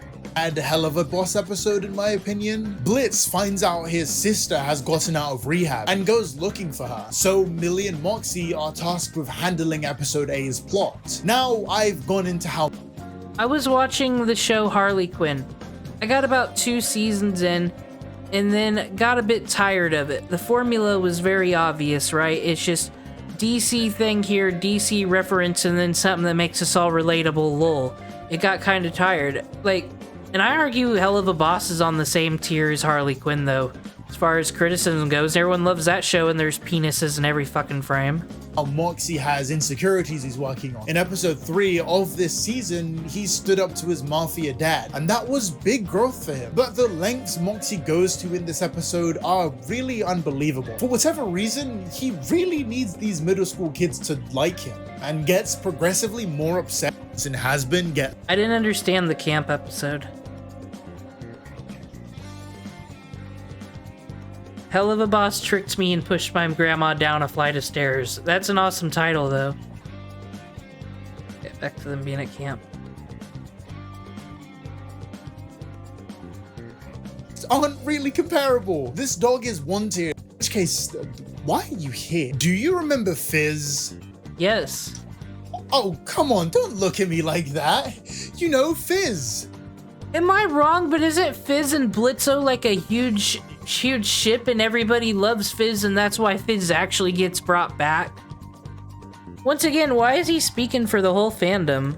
The clown that Blitz said he hated back in episode 2? You know, the robo-clown who made fun of Blitz and Stolas on their date. Did you know that he and Blitz were actually childhood friends who drifted apart due to unfortunate circumstances? Kinda, because the Fizzarelli fucking replica in Lululand, like, triggered him. So we already knew that there was, like, a connection. There was something going on between him and Fizzarelli. But I guess I don't know nothing. Vivizepop is a horrible writer, even though she's a good writer, actually. Who asked for this? Look, serialized storytelling can work. Believe me. But some people don't need it. Some guys are just assholes Blitz met in his past. It felt like that was how Fizz was built up this whole time too, until suddenly he and his partner became a parallel to Blitz and Stolas' relationship. Oh, and he doesn't just get one episode. He gets a whole 58 minutes to waste time and make my life worse. I just need to remind people that Millie has received, like, 0 development or episodes about her, but we've got time to introduce all of these characters who are going to be super important in the finale. Also, if you're a chick, some guys maybe are just... give up on your dreams now, because I'm not gonna lie, women just ain't funny. These episodes didn't leave me as bored as ones previous, but they weren't good either. Fizz is being held at gunpoint by another character I didn't bother introducing. He's not important. He starts singing, and for whatever reason, nobody shoots at him. It's like they wanted him to get away. That is seriously the only thing worth noting in episode 6. 7 attempts to talk about toxic fans and industries that expect their talent to be less than human. I just wish I cared about this happening at all. This show is allergic to giving attention to the characters that actually need it. It's tragic. Also, just to make a note, they have only gone to Earth twice in the episodes I've talked about so far. I'm fine with the stories in Hell. I'm fine with episodes carrying on plot points to the next. It's not the reason I like the show, but if the show was better for it, I wouldn't mind. But it's not. All of the fun has been sapped out for the sake of making everything focused on Stolas and Blitz. Oh, this is how they met. Oh wow, their kids are talking. Don't these two just make you think of Stolas and Blitz? I just wanted to watch a silly little show, and now I've sunk cost fallacied my way into this toxic yaoi nonsense. Now I have to see how this ends, for the hope that somehow, just maybe the next episodes fix everything. Hey, it's future me again? Spoilers, it doesn't. I am just so confused on how someone came up in here, made a channel, made Illuminati, you know, commentary videos, and that's fair. She deserved to get dunked on all day. That was fun. And then he's doing fucking Nostalgia Critic. Oh my god, guys, I got forced to watch this, and it's just a weird direction for a channel to take. This was another thing I wanted to avoid like the plague, but I realized while looking through my notes that most of my issues with the latter half of the season have some sort of ties to this relationship. A relationship which this show will bend every layer of reality to make happen. I have already gone over how every episode will, without fail, become about Blitz, Stolas, or Stolas and Blitz, even if it comes at the detriment to the rest of the cast. Millie has not gotten any development for the entire show. I mean, I think Millie's stuff is just coming too late, and maybe that is because of criticism. They had that episode with her sister and whatnot. But like, Moxie gets whole episodes. When they want to focus, Luna's had that whole thing with the other guy, the other Hellhound. Like, it's in there. But Stolas and Blitzo's kind of the main character. It's just, you were already complimenting on it for having a formula. There's your formula, dude. Show. When we do get glimpses into her life, it's still done to serve other characters, like Moxie in season 1 and now Blitz. After having a messy fight with Stolas, Blitz needs to get his groove back, and Millie tries to help. We do get her backstory in this episode, but it's a lot more hollow compared to everyone else's. Moxie's backstory came the episode he stood up to his terrible, evil dad. Luna came when she acknowledged her love for Blitz. Millie's came after she gets rightfully mad at Blitz for wasting time and company funds. And then she apologizes for that? What? You were right! Isn't this kind of every JRPG plot ever? When you have like side characters, we always go to the village where like Yuffie's family is and she resolves her issues. Once again, what are these rules for some media but not for others? Said if Vivizepop is in my age range, she's a millennial, then she's growing up on games like Final Fantasy and shit where that's how they do storytelling. So this shit isn't that crazy that people get like their own episode and then they take the bench for a while, then they have their moment later. That's just how it goes. She doesn't receive a single dramatic change by the end of the episode. I've said this before, but Millie is only ever used as the main cast's emotional support animal, and you'd think this would eventually cause her to snap. She always suppresses her feelings for the sake of others, and she's at her limit, but that never happened. Well, my god, we just can't have it both ways, can we? It's either you need to be an independent female, girls rule, I do no wrong, or you need to snap and be unhinged and be tragic and be sad. No fucking winning. Vivzy did say characters close to Blitz would get episodes about them, so why hasn't Blitz's best friend gotten one for the last 2 seasons? This became a big enough issue that Vivizepop would tweet about well, someone on Reddit archived it. Basically, Vivizepop tells everyone not to worry and that Millie will be getting her own episode before the season ends. She did. I'm joking, of course. Vivzy just explains Millie's character, which, after an hour of me complaining about the show doing exactly that, is really funny, but also that she has big plans for Millie. Oh, and also that people are misunderstanding her character because there's no angst. Anyway, in episode 12, Blitz chooses to spare a family instead of killing them, and Millie blows a gasket and starts tweaking at Blitz. But then also Moxie. We'll do it next time. It's just not worth it. Don't start, Moxie! Just because you aren't demon enough to do this job doesn't mean... Millie loves killing people and things. They have made this very clear. She is like Blitz's #1 weapon. Like, she ranks right under him. As far as combat goes, actually ranks above him. Like, this is her thing. It's like she is the fucking Punisher. Maybe she's got her own back... I didn't read all Vivzy's fucking tweet there. There's probably, like I said, there's probably some Punisher type shit going on here. Character development. Hate to see it. You sure complain when it's there and then say there's not enough. I'm sorry. Sweetie, I know it's Sincemas and it's in the spirit of wrath, but are you okay? I'm fine. I don't know what's gotten into me today. Is this the show planting seeds for Millie's betrayal? Oh my god, I get it now! Millie has never... Probably, and it wouldn't be the first time. I had an issue with killing anyone. She was a hired gun. The muscle. This was the main reason Blitz hired her, and with the company's money problems, she knows she can't afford to be soft like everyone else. Of course, she still cares about everyone, but if it's between supporting herself and Moxie or some silly morals, then it's a no-brainer. And that's why at the end of the episode, she leaves and breaks down in a call with her sister about a secret. I just said all those things. What's his complaint? She can't tell the rest of the cast, the secret being her pregnancy. My dude, you can both be pregnant and plotting something at the same time.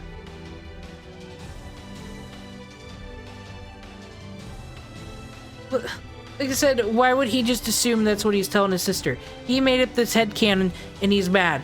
I just think it's not that deep. Millie just loves killing people and doesn't like it when Moxie takes fucking pity on these stupid fucking sinner humans. That's about it. And you can be pregnant on top of that. Worst character ever. How does this show consistently fumble the bag every single time? I think a lot of people misunderstand this character, since she has...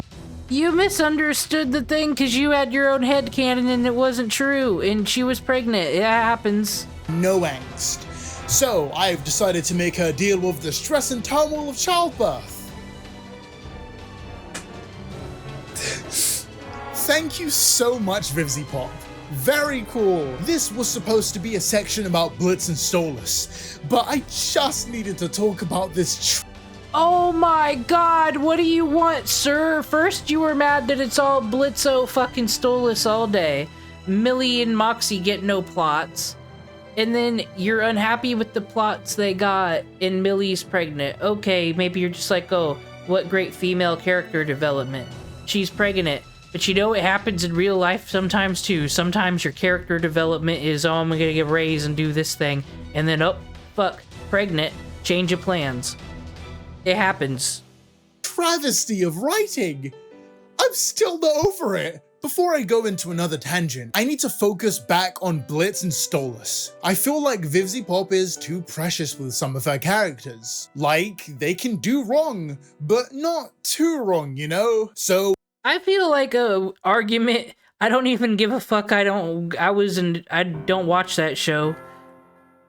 But I'm aware because I watch Quentin reviews.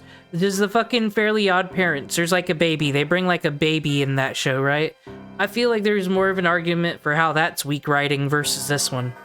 at the end of the day, they're still likable and fans don't have to feel bad for drawing art of them and talking about them. I find this protective writing at every point of the Blitz-Stolas relationship. In season 1, a common belief was that Stolas and Blitz had met recently, but I guess the idea of their relationship being built on just that was too icky. So now they're childhood friends. What about all of... No, it's just that you made a headcanon and they made a writing decision and the two didn't intersect. It doesn't ruin the plot or change anything. And I like Blitz and Fizzarelli's relationship, and I don't think there's much to criticize there. The people whose lives they've ruined. Fizz has a very understandable reason to hate. And I'm saying I like it, so I'm very much aware objective, just... it's not as shallow as he made it seem when he was complaining about it. Blitz? He burnt down his old circus and ruined his horns. Now Vivzy has said that this show is about a hell of a boss, so this would be a good thing to focus on. How can we as an audience continue to root for this guy? And how will Blitzo repent for this? He doesn't. The entire thing was an accident, and actually Blitz wanted to explain this to Fizz, but we never find out who these people are, lied to him and said Fizz didn't want to see him. So just to make sure we all understand what just happened here. Step 1. Introduce a character who is kind of an arsehole and has bad history with Blitz. Step 2. Reveal that the two were actually childhood friends but drifted apart for There was literally a whole party of motherfuckers who hated Blitz, because Blitz has a tendency to meet people, be really cool with them, and they like him and he's funny and it's great, and then he fucks them over. And Fizzarelli is one of many. Like, they've set this up with Blitz already. Once again, weird fucking criticism. For an unknown reason. Step 3. Reveal that your main character burnt down the other characters' everything. Step 4. Milk that for all of the drama it's... Didn't they foreshadow that in the Lululand episode? That's why, like, fucking Blitzo had a reaction to it and it got set on fire. What? But actually, I haven't watched 5, in a couple of years, though. Ignore step 4 and reveal that everything was an accident and how it's nobody's fault. Am I having a stroke? You know, for someone who loves to write drama, you sure picked a weird time to not write some drama. You struck gold with... The drama, the survivor's guilt, that is the drama. Yeah, when you're a kid and your friend gets burnt to fucking death, and you're a kid so you don't know better, so you maybe think it is your fault, and then you just don't talk to them because you feel like this horrible thing happened to them, and it's all complicated, then you look at it different when you're an adult. The drama doesn't exist though. Annoying Orange just said so. This, and I am watching you burn it and throw it all away. Oh, I was gonna light a piece of paper on fire for this joke, but my landlord said that I wouldn't be allowed to squat here anymore. If the point is that Blitz and Stolas are crummy people, then let them be. Can you believe in Fate Stay Night that fucking Shiro Emiya, they just made up, oh, that his original parents are dead and Kritsugu adopts him. Whatever. 1,000 other people dead, whatever. That is just weak fucking writing, am I right? The weakest. Like, I can't even believe that anime is fucking popular, you know? It's not like the whole show's about survivor's guilt and the drama that comes along with that. But according to him here, when your friend gets injured and people die in a fire around you, that ain't dramatic. And someone really should make some drama for some fire scenes, I don't know. Crummy to people and work on that. It's even worse when you look at Stolas. His wife openly discusses wanting to murder him, and I thought, that sucks, but hey, he did cheat on her for an imp. A common theme you have no doubt noticed is that every time I seem to think, I'm punished for it. I needed to. Why do people complain about this Stolas and Olivia thing so much? Do they want it to be deeper than it is? It's an arranged marriage. She don't actually give a fuck about him either. The only reason she has a problem with him being a cheater is just because it makes her look bad if people find out. Because Blitzo's an imp. If he were fucking cheating on her with a goddamn prince or something, it would actually be less of an issue. I, with my smooth brain, have figured this all out of the character. There's not much to say. She's just an obstacle, nothing more. That's why she just screams, and it was kind of funny when she's like, ha ha ha, he can't ever see his daughter, call her again, ha ha, because she's shallow and vapid and fucking dumb. Why is it a whole thing? Shallow, vapid, dumb characters exist in other media as well, once more. Vivizepop, the Jesus of media here. Taking all the sufferings for things that everything else does.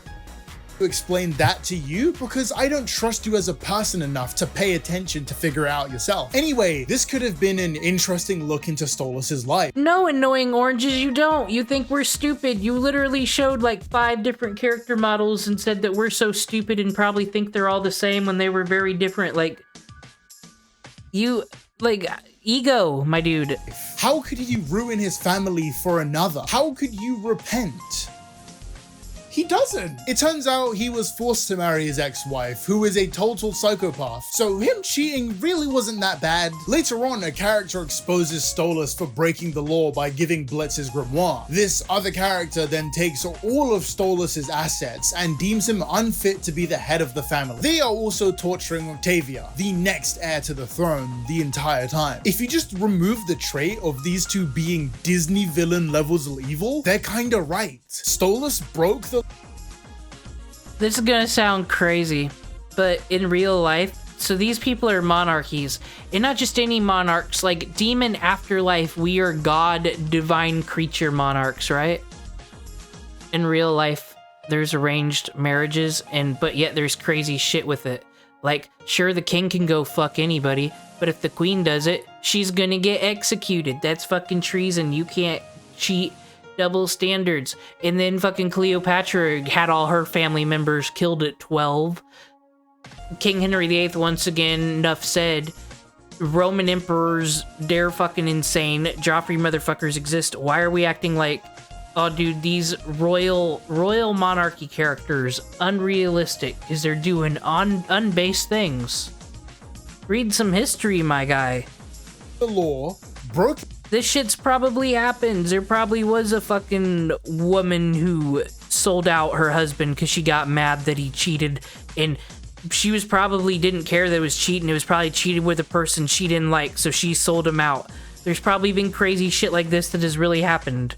It's just they made her a shallow character because she's just an obstacle, nothing more. His family, and then ruined his daughter's life. He isn't fit to be the next heir, and that could be something the show has him deal with. But if Stolas has these traits, then that would make him less likable to the audience. I mean, how could anyone like a character with relatable flaws? Stolas and Blitz's flaws could be as simple as the two just being selfish and doing things that hurt others around them. That would probably resonate a lot with an audience. Instead, all of their Wait, it literally might have happened. I don't know. I watched that show, The Tudors. BBC show.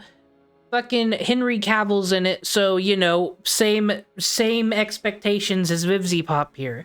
There was a character who was in an arranged marriage, married this guy politically, and he turned out to be gay, and she kept the secret because it would make her look bad. But then once it was convenient for her, when her friend Anne Boleyn is getting accused of cheating on the king and she's gonna get beheaded, she sold her husband out and made lies that he was also fucking his own sister, who was Anne Boleyn. This was Anne Boleyn's brother that she sold out. She didn't like him because he was gay, but she made up this lie that he was having sex with his sister. It happens. Oh, like I said, but yet it's shallow bad writing, apparently.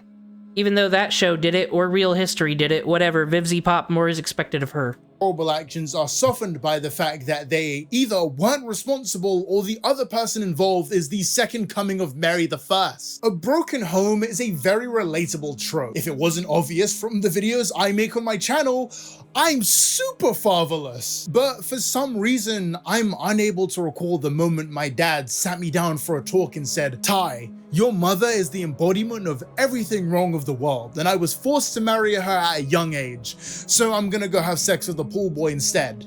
Also, I'm a bisexual." Because something like that, as funny as it would be, wouldn't happen. Of course, not every— Yes, it would! I just gave actual examples of world leaders in, like, the fucking English monarchy where that has happened, and bitches in LA be doing shit all the time. Like mine.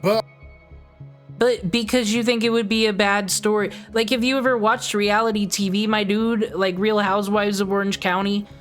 Why are you acting like this shit doesn't happen and it's bad writing? I feel like Octavia's specific position is so unrelatable. There could have been a real discussion on whether Stolas should go and see his daughter again. Instead, this discussion is stopped before it can ever start because his wife is— Okay, what other political figure can I name that isn't Hitler?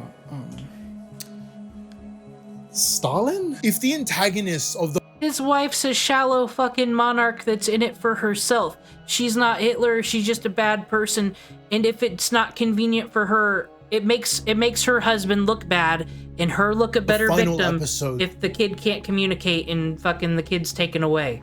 That's it. People do this in real life. Here's gonna be the part where he says she's a bad character and just screams and is, you know, shallow. Are any more complicated than I am the bad guy? Whoa, we might stop seeing this conflict as black and white, and maybe— I'm just picking this apart because this has been the anti-hell of a boss's fucking argument forever. Their smoking gun. That there's this one character, Stella, who's fucking shallow and has no character development, and that's because she's not meant to. She's just supposed to be shallow. That's it. Like I said, don't think of her as a person. Think of her as an obstacle for character development and progression.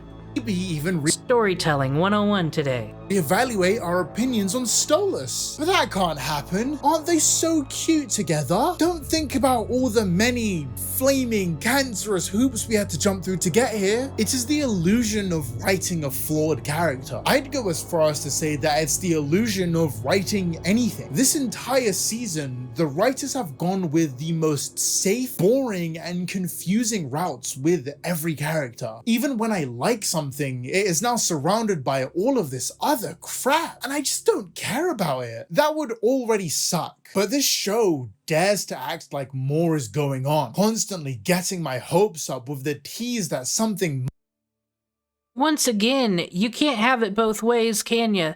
People want more diversity in shows. Here's a gay relationship. Guess what comes along with gay relationships sometimes? And here's a taste of real life. I have known people who their father is gay. Their father thought they were straight when they were conceived. And then it's a whole thing because sometimes the mother does hate the father because they're gay. Like, they're already homophobic or whatever, and their child has a gay father. And it causes a whole rift. And it's very interesting. And it's nothing I don't ever see in media much, even though I've known more than one person, and one person's my relative who's gone through it. And it is complicated and nuanced and would be interesting if it was portrayed. And Vivizepop's doing that. But then it's like, oh, you're just wasting my time. And this is what my argument on why I don't like the Hell of a Boss season end is. I don't think it's right for Olivia to assume that her father hates her and is choosing Blitz over. because they already had episodes where they addressed this. They had the wonderful song. Like, it's her not trusting her own father, it's her own insecurities, I guess. But no, this is real things that real people go through. And if you want gay characters so much, like I said, you're doing it a disservice just to make it look like cotton candy and rainbows. This is real shit that people go through. And I kind of don't like that it's just being, you know, bad writing, unrealistic, would never happen. Yes, it does. I've seen it. Might happen. Something might make me like this show again, and every time I am left disappointed. I'm frustrated because I enjoyed season 1 so much. It was fun, and now whenever I try to reminisce about that, I'm gonna get flashbanged by all of season 2's weird decisions. And unfortunately, a lot of these can be traced back to one place. After spending all this time watching, but she's not bad at writing, so I have actually no idea what he's gonna say here. Writing, and writing some more about Has-Been and Helliver, I feel confident in saying that I do not understand any of these shows on a fundamental level. Not because I haven't tried, and not because I'm an idiot. Scientists are still looking into that one, but because I am not Vivizepop. This show has been bubbling around in Vivzi's brain for over a decade. So when I'm left stunned at a decision made, Vivzi might think this is a perfect payoff to an idea she had like 5 years ago, whatever. And that's where the disconnect comes from me. These shows are really good things to write a wiki on. If you look at those, you'll have an incredible time. All of the characters are fleshed out, a lot of their actions make more sense, and there is a lot of side lore you learn, like a character's race. But when all of these ideas need to be put into a single season of TV, it all crumbles apart. Has-Been feels so bloated because Vivzi is trying to show off all of these characters and their lore, but Vivzi also has no idea how to do that properly, so we just get that character explaining their feats, or if you're lucky, another character doing the same thing. It also just seems like Vivzi doesn't trust her audience to get it, you know? Do you feel any kind of remorse for what you do? Have you ever even apologized once in your life? Oh, you think I can't apologize? For what? You want me to be like, oh, sorry, this entire time I assumed the worst because I was convinced a prince could never love someone like me, and I've let my self-hatred stop me from apologizing to anyone I could never care about. Piss off. Unless you are strictly told how to feel about a character, Vivzi thinks you won't get it. That's why she... Maybe this is just an agree to disagree thing, but once again, I saw no problem with any of this. It's like, and I'm not putting Hell of a Boss on the goddamn same tier as BoJack Horseman and Breaking Bad when I watch it, because it is the free YouTube show. But Blitzo was being an asshole because he was doing his shit where he pushes people away. He doesn't want people getting too close to him. Very relatable shit, kind of what we saw with BoJack Horseman, if you're a fan of that. We saw this. I didn't think it was very unrealistic for Solus to have the take of thinking Blitzo's an asshole, and he doesn't mean that much. We know, because we've been following Blitzo, that Blitzo cares about Stolas. But why would Stolas assume that? What is his complaints about the writing here? It's very realistic and makes sense. Tweeted out how Millie is a lot deeper than the fans think, because showing us that wasn't an option, I guess. This is kinda a running trend. Well, that's a weird criticism too, because she is the creator and we are the fans. So yeah, everything from her perspective is deeper than we think. That can be an absolutist opinion there. Something that I noticed is that there was a lot of lampshading on stuff. Like season 3 of Has-Been. There's that whole meeting that ends abruptly. Okay, let's be real. The reason why Hell of a Boss is super popular, I betcha. Well, I mean, it's got its moments. All the Homestuck cosplayers were easily able to cling on to that because they could easily just transfer it. Because, you know, Homestuck ain't that cool no more. It's not that relevant at the cons, but you bought them damn demon horns. You're going to use them. Hell of a Boss is for you. So a character says, haha, we literally just got here. Alistair is getting glazed. Oh, we call him the radio demon, as lazy as that sounds. Angel then... Also random because I'm having fun here. I heard they were going to change Alistair's voice because people complained about the radio thing and whatever neurodivergency it upsets. I would have not watched. If they would have changed because of the smallest of smallest minority don't like it, if they'd ruined that amazing aesthetic that I like so much, I wouldn't have watched Has-Been Hotel. That is for real. I would have bailed. makes fun of the exposition as if he didn't ask for it. Making fun— That's my own annoying orange moment. The problem why I'm gonna criticize him is because he's got like 80 bad takes in a row. I've just got like 6 stupid things. Of the Vaggy reveal and then the angelic weapons too. Everyone gets That's 6. how they can kill us? With our own weapons? Fucking weak, dude! Charlie's having an argument with her dad and a character grabs popcorn and then says, "Drama!" Yes, haha. The writers are self-aware. Please ignore the bad writing. Oh man, you know what? You literally made drama content on your channel. Did Illuminati personally do something to you? No, you rolled up in and said, I'm gonna make a video, drama. And then, as I said, you jumped on to dissing Vivizepop when those videos weren't doing that well anymore. But why is it okay for you to do, and not for these characters? Angel, there, who is like a lot of hurt going on, so has reason to do projecting humor and whatnot. Why is it rules for thee and not for me, I see? Breaking Bad was missing. A moment where something serious happens and then a character says, well... Why are you comparing the internet free show that is experimental and just got sold to Amazon and is brand new to this corporate thing? Why are you comparing that to fucking the last season of Breaking Bad, sir? Well, that was awkward. This, plus the constant tweets defending her writing style, makes me feel like Vivzy is really insecure about her writing. Most people are. But the way of dealing with that isn't to be in on the joke. You shouldn't look at a piece of bad writing, laugh and say, I know, right? I suck. Honestly, just tweeting about it in general is a little odd to me. Nothing good ever comes from— Wait, Seth Rogen? This was something I hinted at over an hour ago now, but I need to talk about this tweet. No, yeah, talk about it. Talk about how she says she's inspired by South Park. South Park, everybody acts like can do no wrong, and it doesn't. It's true because, you know, everybody knows why South Park's cool, no matter what you're offended by. But there are some tonal things. There'll be like one episode you're doing this thing, another episode will be like funny ha-has, and then another will be like a gross out episode. But I bet you don't criticize South Park for that, but Vivizepop fucking does it. Worst ever, Hitler.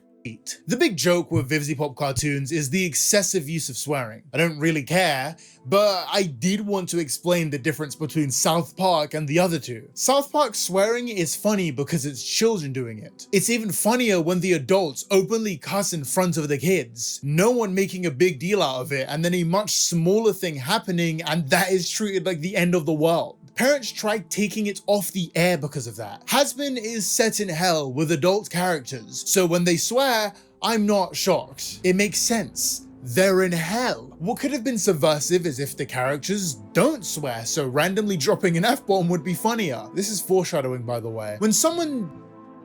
Does Alistair swear that much? I feel like it just depends on the character and their speaking and naturally how they would talk for the script.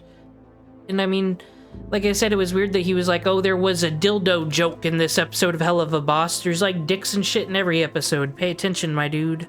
Does anything a lot, it loses all meaning. So when characters drop a bunch of weird sex jokes in a row, I stop smiling and begin to become indifferent. When a character makes a bunch of gross jokes and then says that he named someone Vaggy after the best— Why do we keep acting like this show wasn't forged in the fucking flames of Tumblr? Okay, Hell of a Boss needs to be marketable, so it's not a show about how we don't have problems if you're straight and white, because don't you know there's starving kids in Argentina and someone's always suffering more than you. All that shit. We know that part of Tumblr. You can't make a show out of that. So you're gonna make a show out of the rest of Tumblr, which is just weird fucking sex fetishes and kinks and oh man, woo woo, I wish these two male characters would do that. That is what this show is made out of. That is its DNA. Why do we deny this when criticizing it? Please explain yourself, anti-Vivizepop community. Best thing ever. I just groan. A tweet like this kinda self-reports that you understand that something is funny, but not why. I was planning on talking about how terrible it is for a showrunner to tweet some of the stuff that Vivzy said on Twitter, but Vivzy with Emily and Charlie. Can you believe a show that was made for a demographic does things to appeal to its demographic? Oh my gosh. Rogan? This was something I hinted at over an hour ago now, but I need to talk about this tweet. The big joke with Vivizepop cartoons is the excessive use of swearing. I'm backing him up because, yeah, she's comparing her comedic style and what inspired her. Is it like she has no fucking right? Is that what we're saying? I don't really care, but I did want to explain the difference between South Park and the other two. South Park swearing is funny because it's children doing it. It's even funnier when the adults openly cuss in front of the kids. No be at the end of. Creating something is so much harder than criticizing it. I mean, objectively, these shows took hundreds of people. Well, I mean, you've both failed in criticizing and creating a video, but I guess that's subjective. Why did you use a red background with that red-black shirt, sir? All working together for it to even work for a few seconds. Now, turn that into 28 episodes of TV and it only gets more messier and more complicated. This video obviously took time and planning, but I don't think I could have ever managed something on the scale of an actual TV show. Vivzy doing as well as she did is worth admiring, I think. So why title the video The Vivizepop Problem? I know that would get a bunch of people who were just frothing at the mouth. This fucker just got an hour, 9-minute watch time out of me, and he's just now gonna answer why the video's titled The Vivizepop Problem? Fuck you, annoying oranges. To hear about some dumb Twitter drama all hot and bothered, but I felt it was appropriate. Hazbin Hotel is the face of indie animation. You can argue with a wall, that is objectively true. No other indie project reached the same level of success and popularity of Hazbin until Digital Circus. But Hazbin managed to keep its hype alive for 5 whole years while we waited for the show to drop. Things don't usually do that. Something that was massive on the internet yesterday can just disappear and lose all popularity. That's a good thing. You're mad that it's doing this thing it shouldn't be, which is it made a pilot, it got people hype, it got people interested, people like the character designs, they like the lore, they like the characters, and you could say that anticipation actually helped it because you have all these fan communities and fan arts and all that built up around it till it finally comes out. And even if you don't like it, everyone's allowed to not like it. It's not my favorite show. I think all the songs are bangers. There's something to like about it. It doesn't deserve, here's your hour-long dissin video with the Vivizepop Problem is the fucking title. It's insane how fast things pick up and die. You have to have some real staying power to be as popular as Hazbin is now and has been. Which is why I think this is so disappointing. 2 popular shows, tons of merch, so many views, fans, and yet these shows are bad. But if you say anything bad about the show, you get rinsed. YouTubers don't want to talk about the show anymore because of how— What the fuck? I will pull up I'll go on YouTube right now. Oh no, I'll do it after this video. And I've got some on the playlist. I've never seen a positive video about Vivizepop except from Lily Orchard. Might watch that one. She's the only positive take on fucking anybody. We're not allowed to criticize it. Is this like, is she gonna get YouTube to take your videos down? Are you living in fear, annoying oranges? What the fuck? You guys have been haters for the last 5 years. You've been haters since before the show came out. You're not allowed to criticize Vivizepop.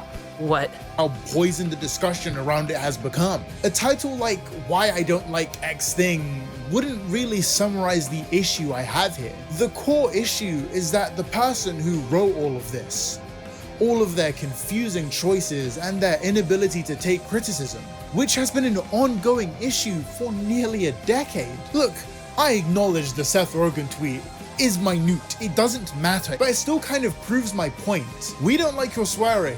Oh well, I was inspired by so-and-so, so your criticism is invalid, and you don't have a sense of humor. Why? Why do you feel this need to respond to the— I'm pretty sure not all the fucking characters cuss. Like Bartender Boy, I think he only just gives back what he gets. I don't think Alistair will respond to crude things, but I don't think he's ever really been throwing F-bombs and shit around. This is just, yeah, it's kind of a dumb criticism. She watches shows where people curse a lot, and she did it herself. That's the style she took. It doesn't dismiss the criticism. I just don't think the criticism should exist in the first place because it's dumb and it's your own taste.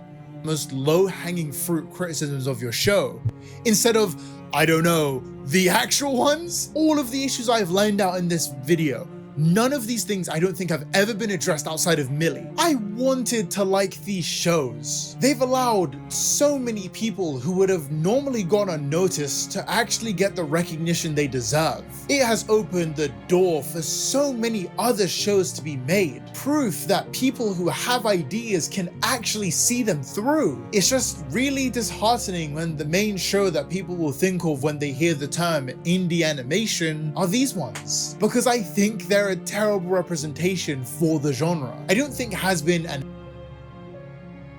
That is so rude to say. I'm sorry. It's the show that was indie that got picked up. They made a pilot. They took the risk, got the knowledge, did it. They are a rags to riches story. But because you don't like it, it has no business representing indie animation. Then fucking what should? The videos where it's like I'm firing my laser from back in the day, college humor. What should represent independent animation? What is the better look? Why is Hell of a Boss?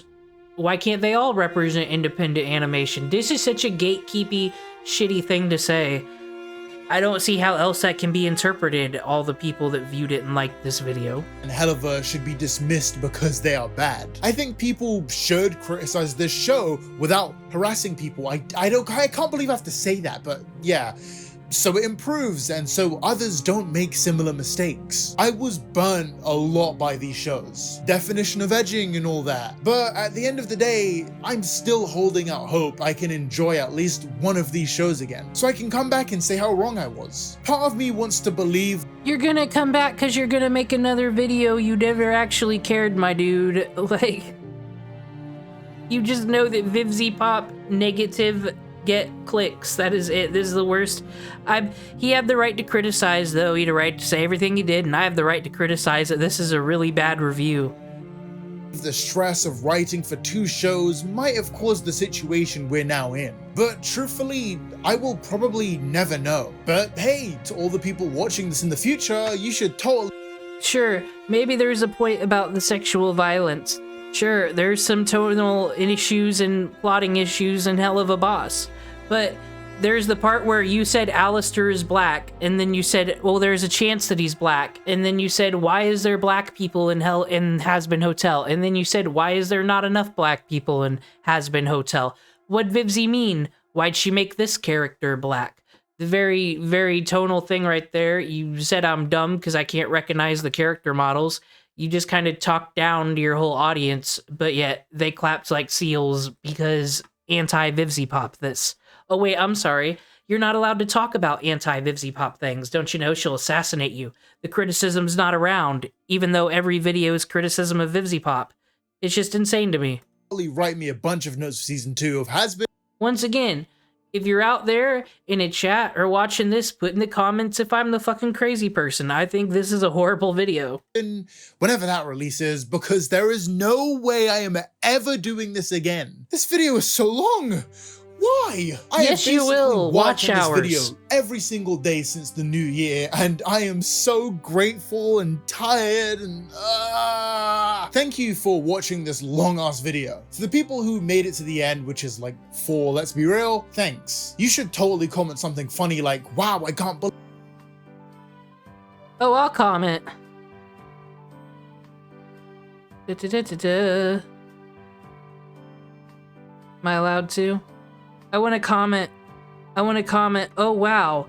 I'm glad I got to the end, to the last few minutes, so you could say that, you know, it doesn't deserve to represent independent animation, even though it's like the perfect rags to riches story. Started a forest fire for a video.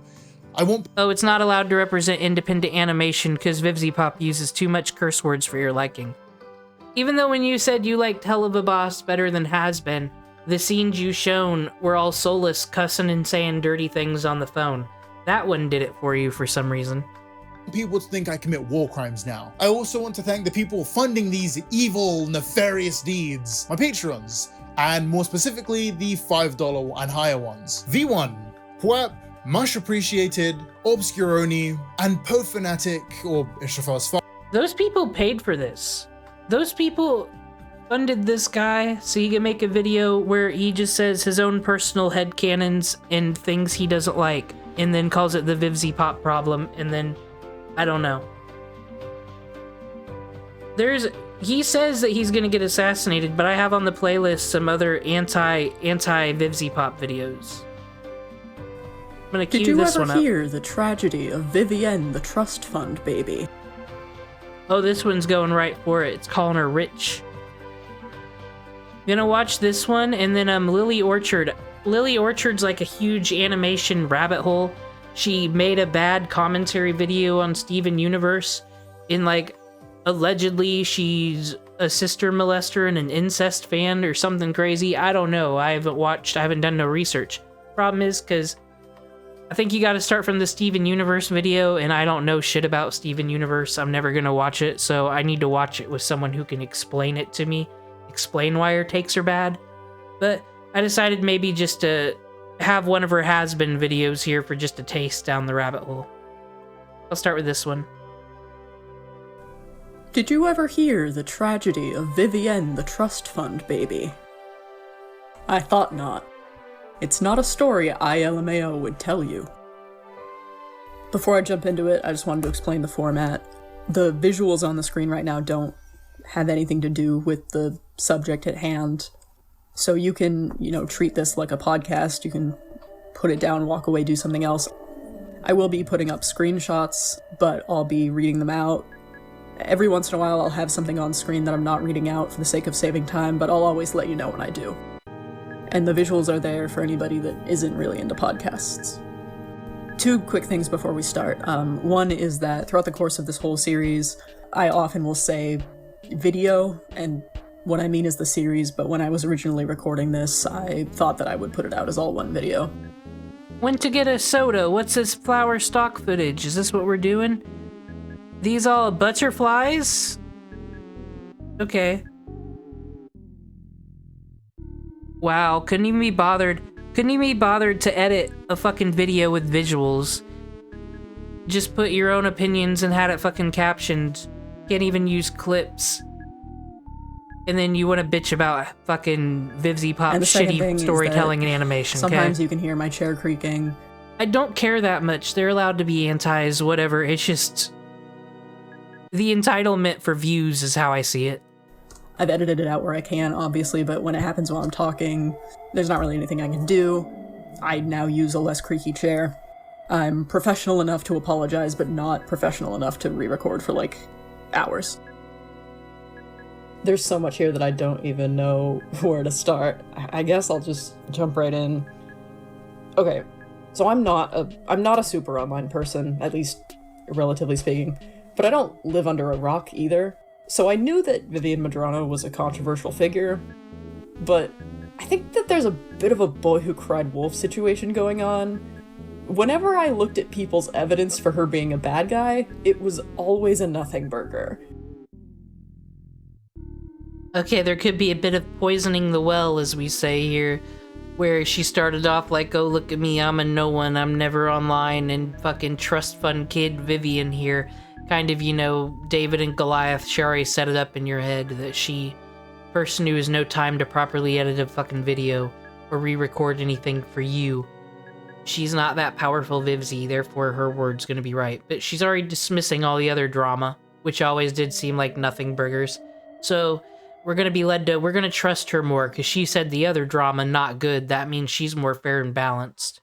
These are just things to keep in mind when you're hearing a video essay like this. Like somebody would say, oh, Vivienne Medrano. She could have hot evidence, but since all I see is bugs and no receipts, there could... Oh, yeah, there might be receipts there. When there isn't receipts on the screen, though, question everything you hear. Literally the devil. And then I'd go look at the source. It'd be a screenshot of a terse but completely normal workplace conversation. or it'd be the bathtub snakes. For those not in the know, Vivian Madrano once drew a character naked in a bathtub full of snakes, and that makes her the devil. I'm so tired of hearing about the bathtub snakes. Shut up about the bathtub snakes. Rebecca Sugar drew Ed and any porn, and nobody bothers her about that.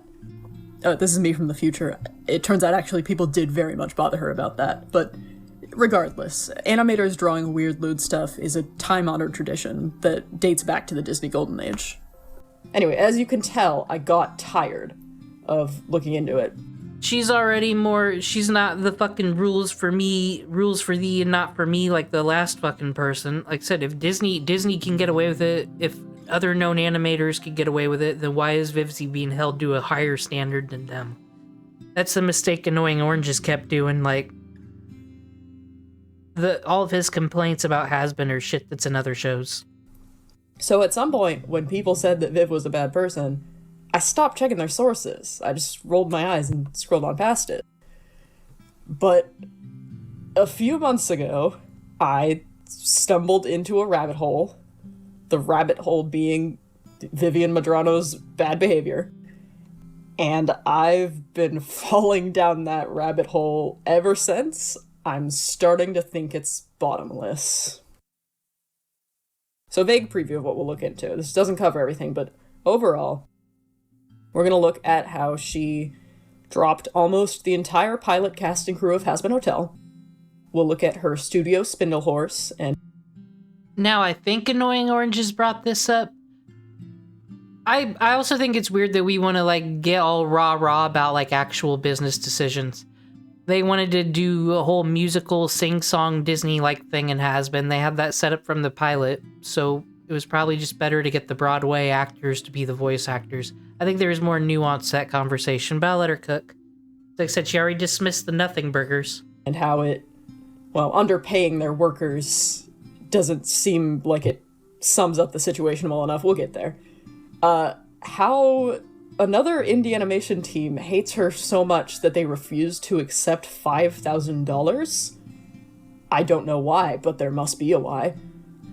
What I've called in my notes the Poison debacle, which I'm not even gonna, we'll get. I think that one, like I said, maybe she'll get into it, but I think that one was literally Twitter mob mentality of everyone on Twitter talk shit about Vivzy. So they thought they were taking $5,000 from like a problematic person because someone told them they were problematic. I think that's all that happened. There when we get there. Her history of failing to give credit for art. We'll talk a little bit about transphobia. We'll mostly get to it later.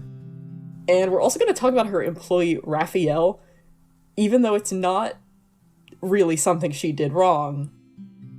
Because it's just, the whole situation with Raphael is so weird. I need to, like, I can't leave it out.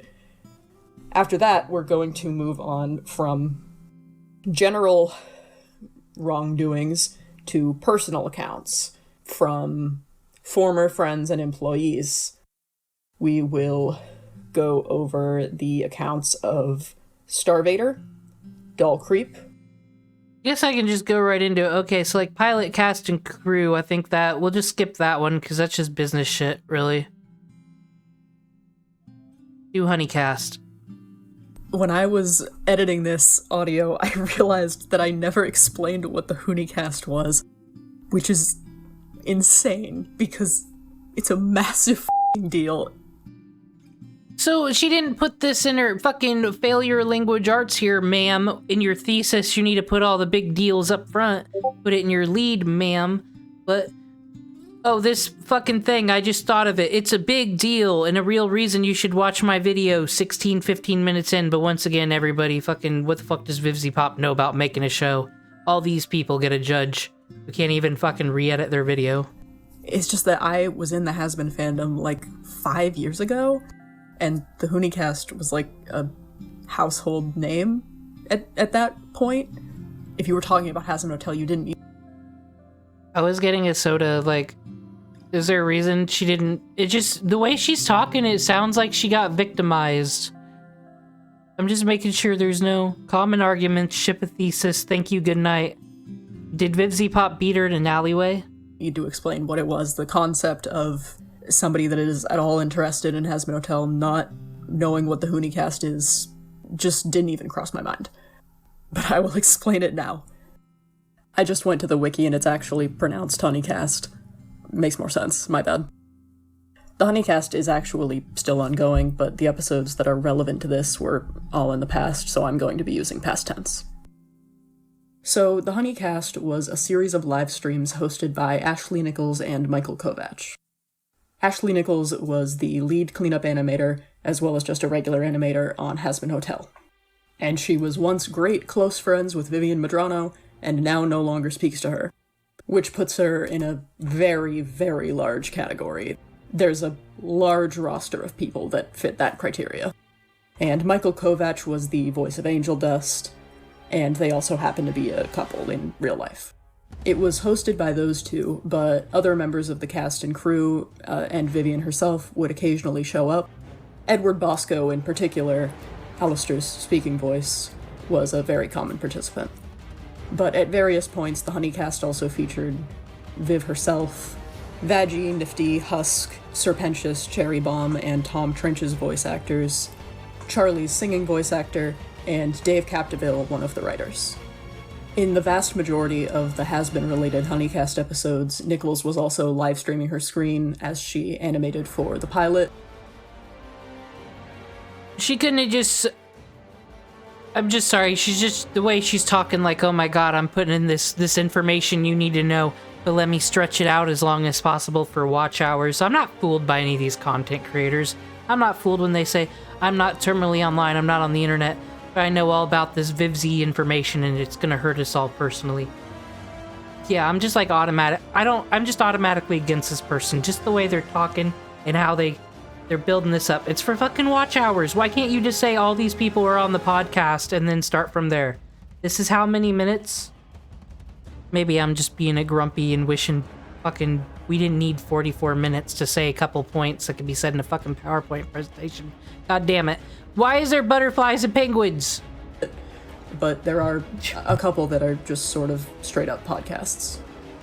So the Honeycast was a place where various members of the Hazbin cast and crew would come together and chat about the behind the scenes of Hazbin Hotel, about random other shit, and often they would talk in character. If you want to get a feel for it, you can look up Honeycast Animatic, and that'll show you some clips of sort of the... You could have put a clip of one in here, but that would have took effort, right? Best of the Honeycast without actually having to listen to the whole Honeycast. Look up the dad jokes one, that one's good. There are, it looks like, 16 non-charity Hazbin-related episodes of the Honeycast from before the pilot came out. So those are the most relevant ones here. Honeycast episodes usually hovered at about 3.5 hours long, but they could be as short as 2.5 hours to as long as 5. I swear to God, if the fucking length of the podcast episodes has nothing to do with the story she's telling. Like I said, I'm dismissing everything she says, because it's very clear that she's just telling a story as long as she fucking can to get watch hours on a video that says Vivizepop is bad. Fucking literally titled it, Vivizepop is a bad person. But yeah, you can't just get into it. We need to know the fucking length of the podcast. Like I said, it better be fucking story relevant. 5 hours. Which is why, by the way, I never watched the Honeycast. I did like Hazbin Hotel, I was in the fandom, but I wasn't... Then why are you about to be an authority fucking figure on it, Miss Concerned Troll, Miss I'm never online, I don't care about things, but I heard about Vivizepop and I need to make a video, okay. That into Hazbin Hotel. And I never really saw the appeal. But regardless of what I thought, the Honeycast was extremely popular. I just grabbed a watermelon margarita because talking about Vivian Medrano makes me feel like I need a drink.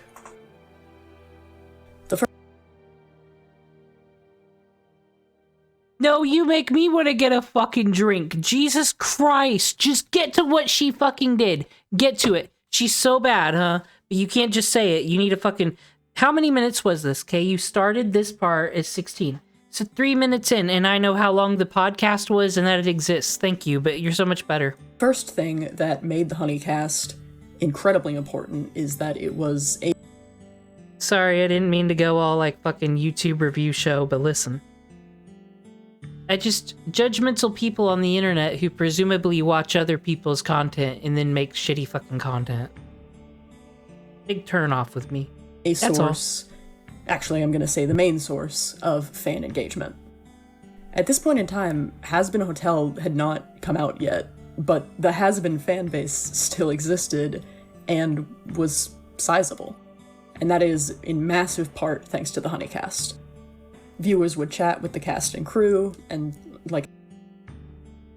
Is she reading the fucking Wikipedia? Yeah, okay, that helped it grow. That fucking helped it grow because the voice actors were there and having a fun time and people listened to it and were fans. But you need a drink because she's so awful. What the fuck happened? Like I said, the cast would talk in character. It was just...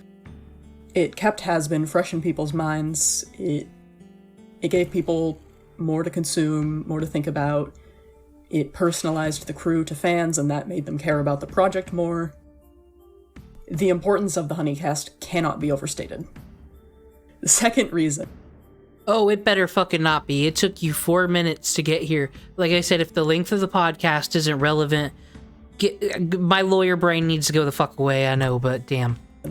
That the Honeycast was incredibly important is because it made a ton of money, which went to funding the Has-Been Hotel pilot. However much money you're imagining, it was probably more. Viewers could donate, and the proceeds, unless specified otherwise, there were a few charity episodes, would go to the making of Has-Been Hotel. In particular, one very big draw for donations was that the cast would take requests from people that donated, usually to say something in character or to play out little skits in character. I can't tell you exactly how much the Honeycast made. They don't broadcast that number. A lot of streams make a lot of things. There's that Lit the Row, they get money for playing Shadow the fucking Hedgehog. If you actually calculate the super chats on any fucking thing you watch, it's super popular. I just have a feeling there's gonna be a got money, they're bad, but I mean, there's gonna be no fraud here because they got the fucking show. The show's on Amazon. They won. Not a dollar was wasted. Even if I was dedicated enough, which I'm not, to go through every Honeycast episode and write down the donations in Super Chat and add them all up in a calculator, that still wouldn't tell you, because donations were accepted both through... There was a podcast, okay, watch me do this. Has-Been Hotel was popular, but what helped keep it alive until the pilot got picked up was the podcast Honeycast. It was very popular, and it got tons of super chats to help make the show. There, I summed up what you said in fucking 30 seconds. God damn it. YouTube and through a platform called Streamlabs. So I don't have an exact figure to give you, or even a vague... This reminds me of the girl who, accused Super Mega of raping her, even though Super Mega had nothing to do with it, and it was a totally different person and unrelated, and she was making a video. It sounds like the same girl, not gonna lie. Figure to give you on the overall profit of the Honeycast. Here is what I can tell you. The charity streams are the key here, because even though the profits obviously went to charity, the charity streams did show how much money they were making. Because that's kind of just what you usually do when you host a charity live stream. It's exciting to watch the number go up and everyone's happy.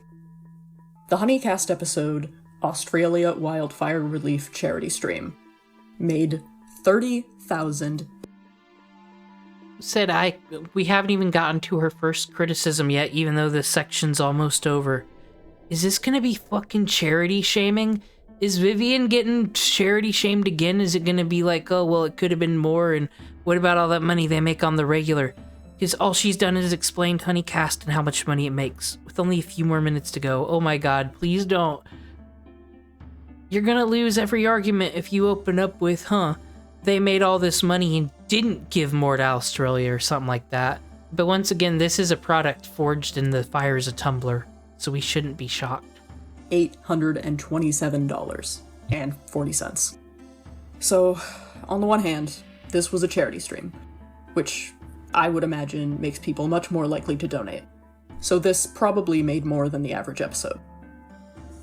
Although the difference might not be as drastic as you'd think, because the charity streams were much less popular. The Australia stream has 730,000 views, and the most popular few episodes of the Honeycast would reach 2 million views. But regardless, this is speculation.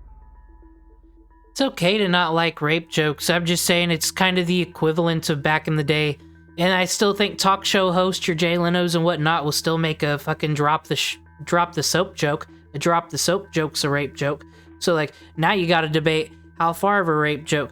It's just easier just to be like, whatever, they got edgy humor, you know. That's not a cancelable, deplatforming fucking offense. I still don't know what argument's being made here. We can't know. The thing to keep in mind here is frequency. The charity streams, I would hope, made more, but they were also much, much rarer. There were only 4 charity-related has-been streams. Oh my god, it is charity fucking shaming. She should have done more.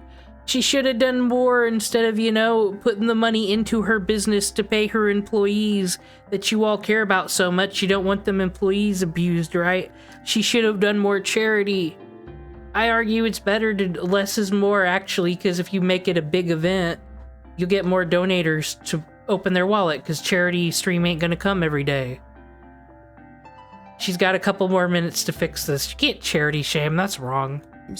And 2 of them were after Has-Been had come out. And we'll only count the normal episodes that came out before Has-Been did, because I actually don't know what happened with the proceeds after the Has-Been pilot came out. I would bet pretty good money that they just went to hell with a boss, but they certainly weren't used to fund the Has-Been pilot. So there were 16 non-charity Has-Been related episodes before the pilot came out. And to be clear... So to recap, this whole Honeycast section, she spent this long explaining what the Honeycast was, and what she's arguing is it made a lot of money because, you know, people gotta hear the voice actors do voices and whatnot for them. It made a lot of money, but they only did 4 charity streams out of like 16. And the money didn't go to the pilot because the pilot was already made. It was going to the show, and then they reached their goal or whatever. So where'd the rest of the money go? Did it not go to charity?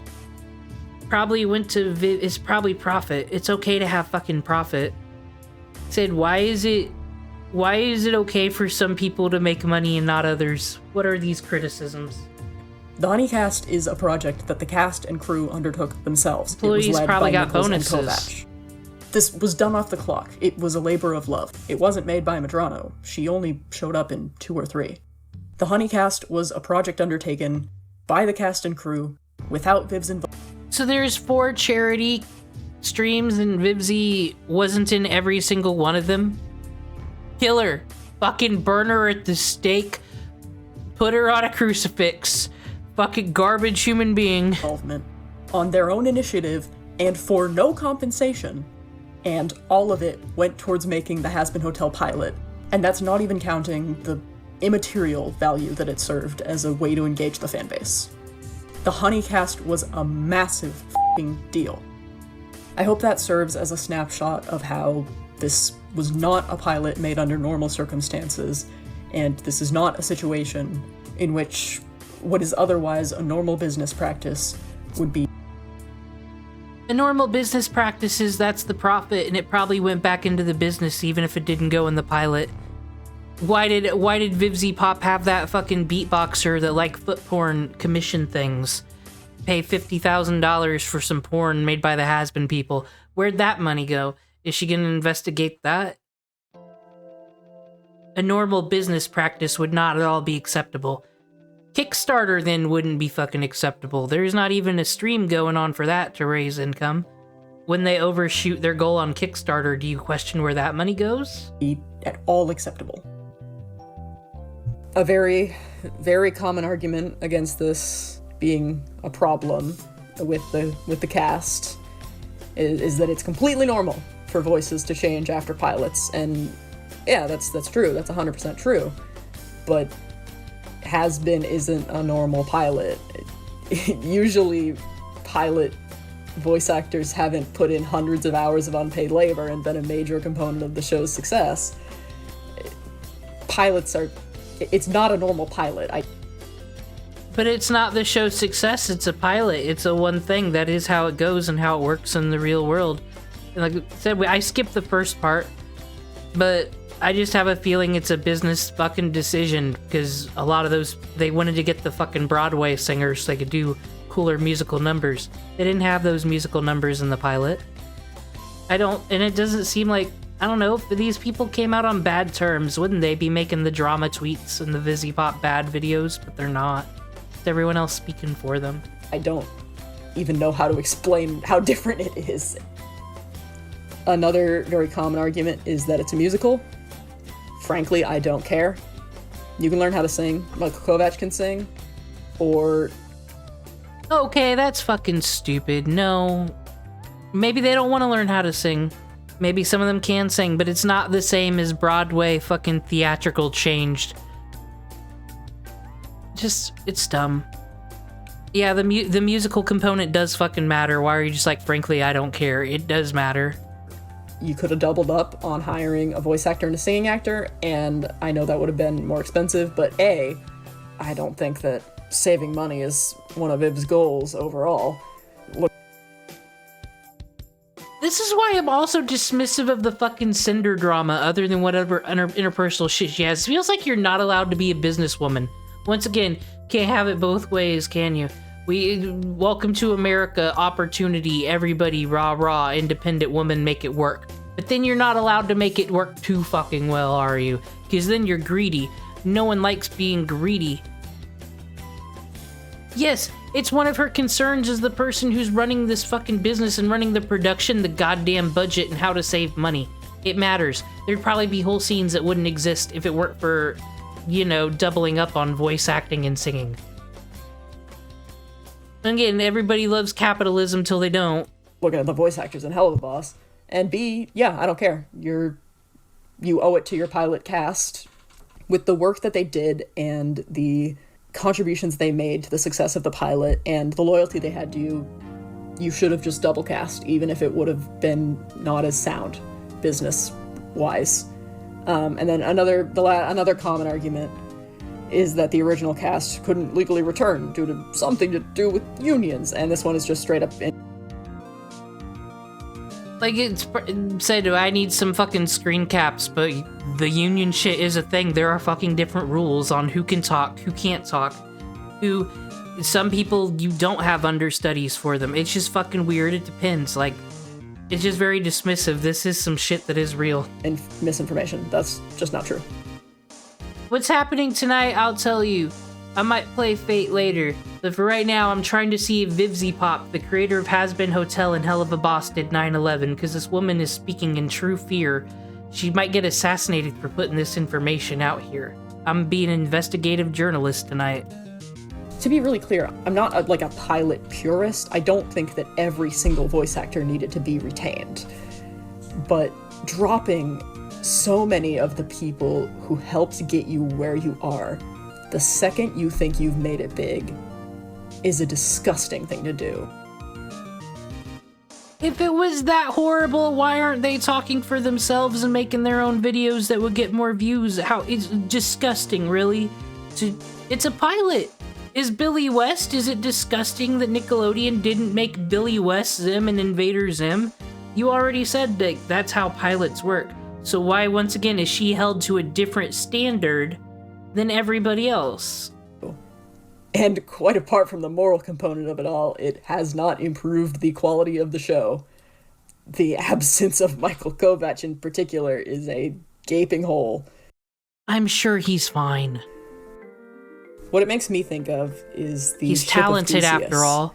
That's the thing with showbiz. That's what people mean when they're like, it's showbiz. Because if you're confident in your skills, if they're as talented and worth all the praise and all the pity that Michael Kovac's given, then I'm sure Michael Kovac has the talent that he can make it work elsewhere. That's literally showbiz. That's what they say. Break a leg, pick up the pieces, and make it move. Worse than Hitler, though. You've probably heard of it. It's a thought experiment about how much of something can be replaced before it becomes something different. Imagine you're the captain of a ship, Sometimes parts of your ship get worn down or broken. When they do, you replace them, and eventually you come to a point where every single part of your ship has been replaced at some point. If no part of the... This is way worse than annoying oranges. This is straight up, it's a bad person because this is some Puritan fucking witch burning shit indeed. Like, she doesn't measure up to my high standard of morals that I'm gonna inflict upon all you. Who gives a she's saving money on the budget to make the better fucking product and make profit for her company. That's how being a business creator works. It's not all, these people don't make these shows for our enjoyment. Sometimes there's breads and circuses, but everyone's gotta fucking gain. The original ship remains. Is it still the ship you set sail with? And if it isn't, at what point did that change occur? And we have a real Ship of Theseus situation on our hands with Hazbin Hotel. Personally, I don't...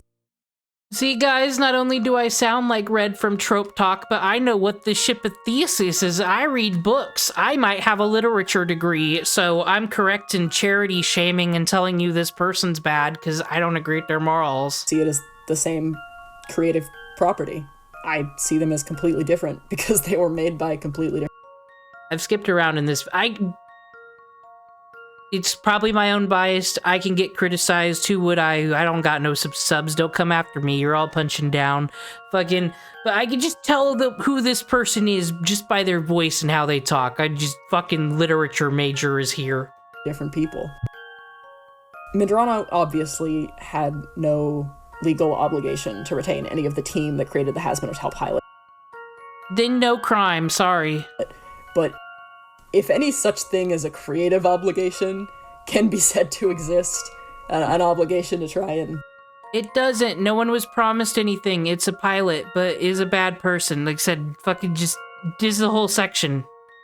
Where you just undid everything you said. You just said disgusting, terrible person, no normal business practices, and then in the same part you turn around and said, actually no foul play though. It's just, it's a bad vibe. Fucking r/YouTube drama, motherfuckers. Make sure your work is not terrible, then she had a creative obligation, and more importantly, she had a moral obligation. I'm not even very interested in arguing this point. Vivian Medrano did not summon the Hazbin. You're not interested in arguing this point, but you called her a disgusting person! You're the bully! Hazbin Hotel pilot fully formed out of the ether. It was created by a team. And every single person that worked on the pilot brought something unique to it. Some obviously brought more than others, but everyone brought something, and for every person that wasn't retained in the move to A24, something that made the pilot what it was. Quite honestly, it probably fucking, if I was A24, I wouldn't want any of these people that are content creators being voice actors. I'd rather go with the Broadway people, the already union actors, because I don't gotta worry about them popping off doing some content cop or something problematic on the internet and getting fucking canceled. I would... I said, a lot of the people in the pilot, I think they're all, like, more independent. That's the problem, because expensive, big-paid people, bad. Independent people who are probably wealthy in their own right, good. Everyone's fine. Disgusting person, you said. Oh, wait, but now you don't care. Was lost. Again, don't misunderstand. I'm not saying that every single person should have been retained. That would be stupid. It's perfectly acceptable not to retain cleanup animator number 7, who came in at the last moment and worked on like 3 minutes worth of shots. It's another thing entirely not to retain people like Ashley Nichols, Michael Kovac, Edward Bosco, who were in nearly every episode of... So the popular content creators, they definitely deserve to be brought over more than, you know, the fucking everyday working cleanup animator. This seems like some classism here. The Hoonicast. To zoom in on the voice actor bit, let's check out Thank You and Good Night. Thank You and Good Night is a farewell song that was released very recently. It was produced by the original singing voice of Alistair, and it features the original singing voice actors of Angel Dust, Charlie, Cherry Bomb, and Nifty. It was released, I think, at the same time as the first episode of Hazbin proper, and completely without Vivian Medrano's involvement. And the description and the pinned comment are not aggressive. They're not even passive-aggressive. They even congratulate, you know, Vivian and the new cast. They're very professional. But I don't think it's hard to see that that professionalism is a layer of plausible deniability. Or, counterpoint, Vivzy gets to go off, make her show. They all get to get together and make a YouTube video that probably got millions of views since people are fans of them and they can do the character voices and whatnot. And then they all split the money. Why do we keep acting like YouTubers don't make money for views and watch hours? Why is that never a factor in these decisions? Professionalism, that doesn't do any deniability. People are probably just getting a bag. She was saving bag. They were getting bag. Case closed, ma'am. There are disgusting person, Vivizepop. Also things in there that are very candid and a little bit heartbreaking. I'm going to show the full description and the full pinned comment on screen in the interest of completion and, unbiasedness, but I'm only going to...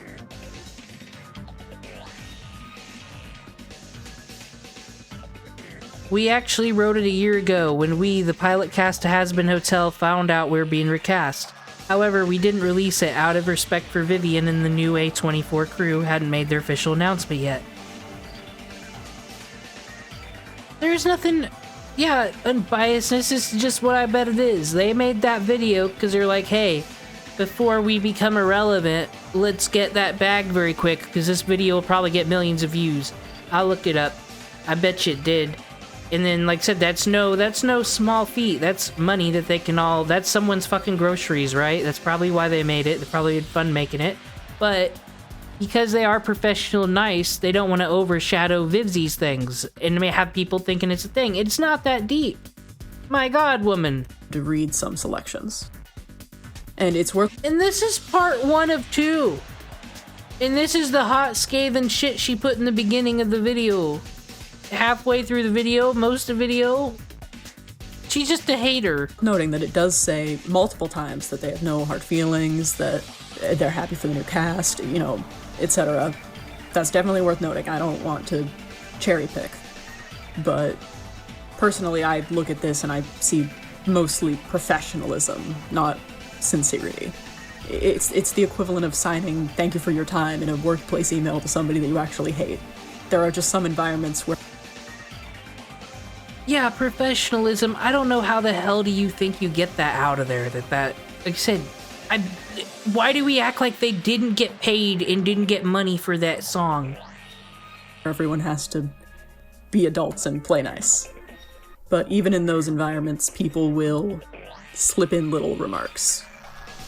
And if you completely disagree with me and you're, frustrated, dude, you're literally putting up evidence that disproves you, they are saying that they're fine, I completely understand that. I can completely see how that's a very understandable position to take. That's fair.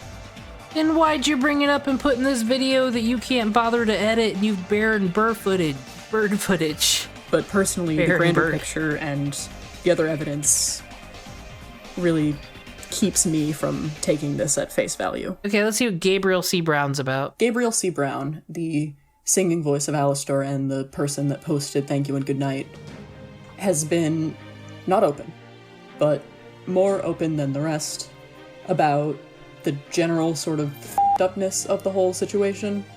I think for a couple of reasons. I think both because he's just a little bit older than most of the rest of the main players, and also because he has a lot of stuff going on other than voice acting, so I don't think he's as afraid as the others that he might get blacklisted from his dream career. As far as I know, Gabriel C. Brown was the only voice actor to public...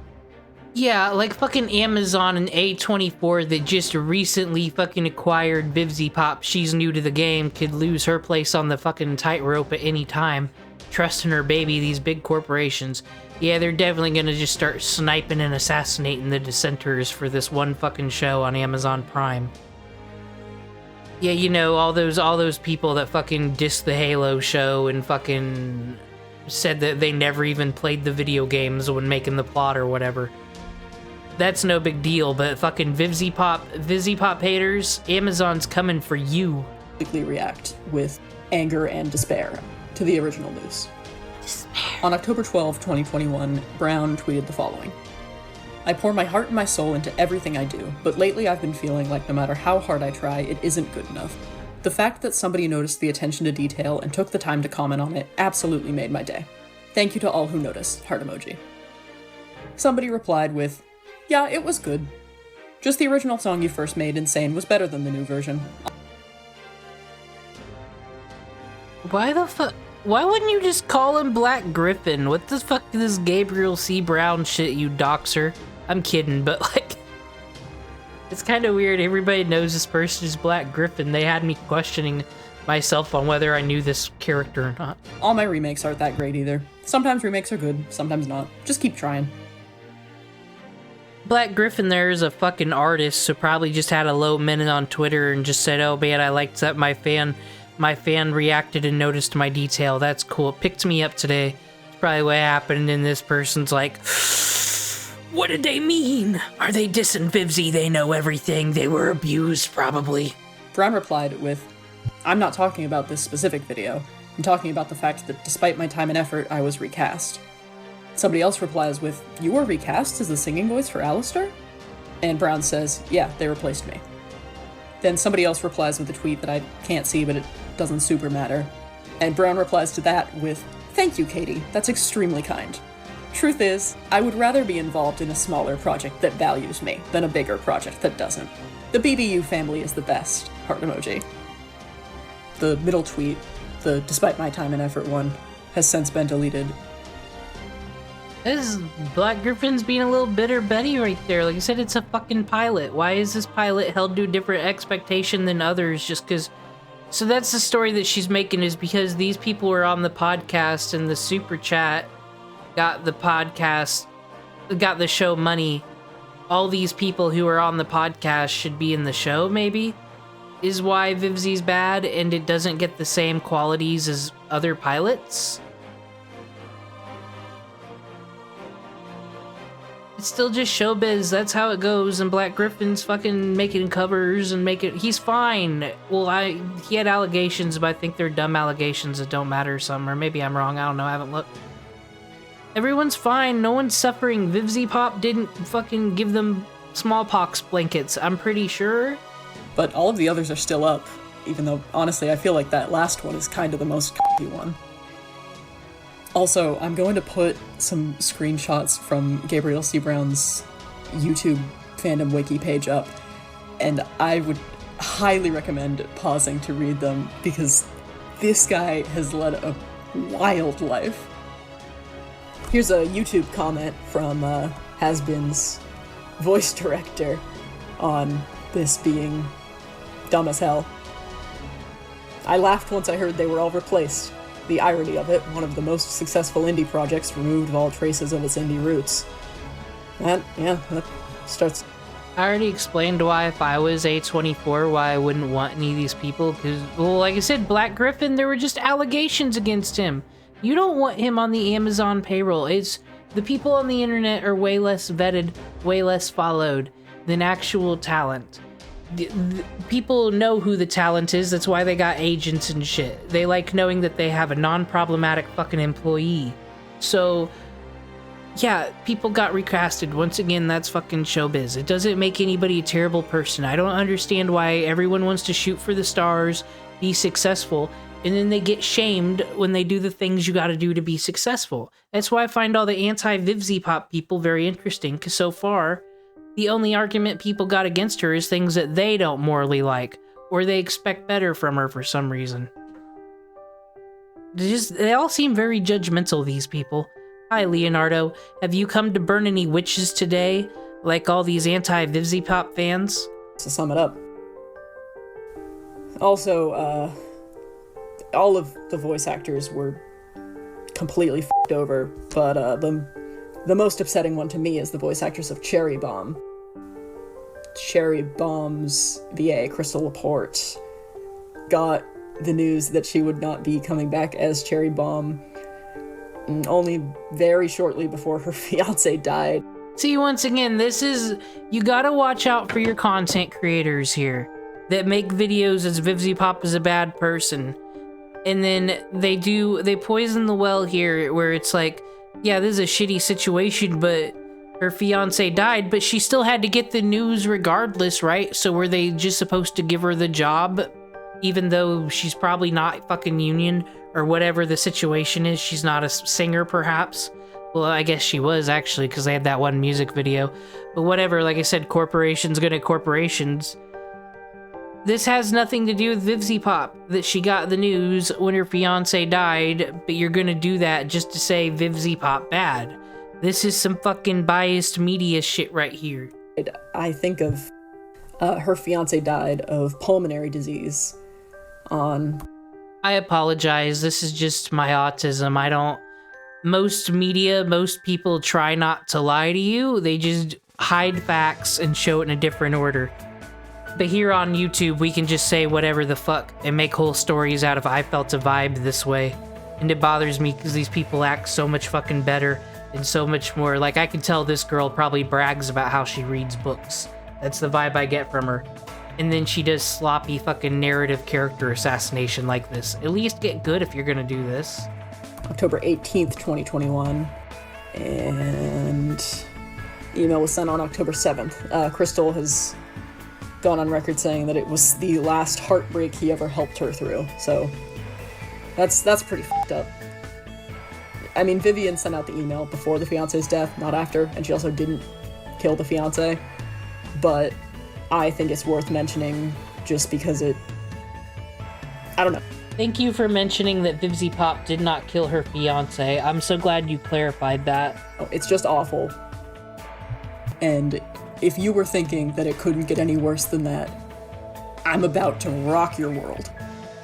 So, after Crystal Laporte's fiance and partner of 9 years died, Ashley Nichols hosted a live stream to raise money for, you know, the incredible amount of medical debt and also lease obligations and the cost of his cremation and urn and just a bunch of other shit.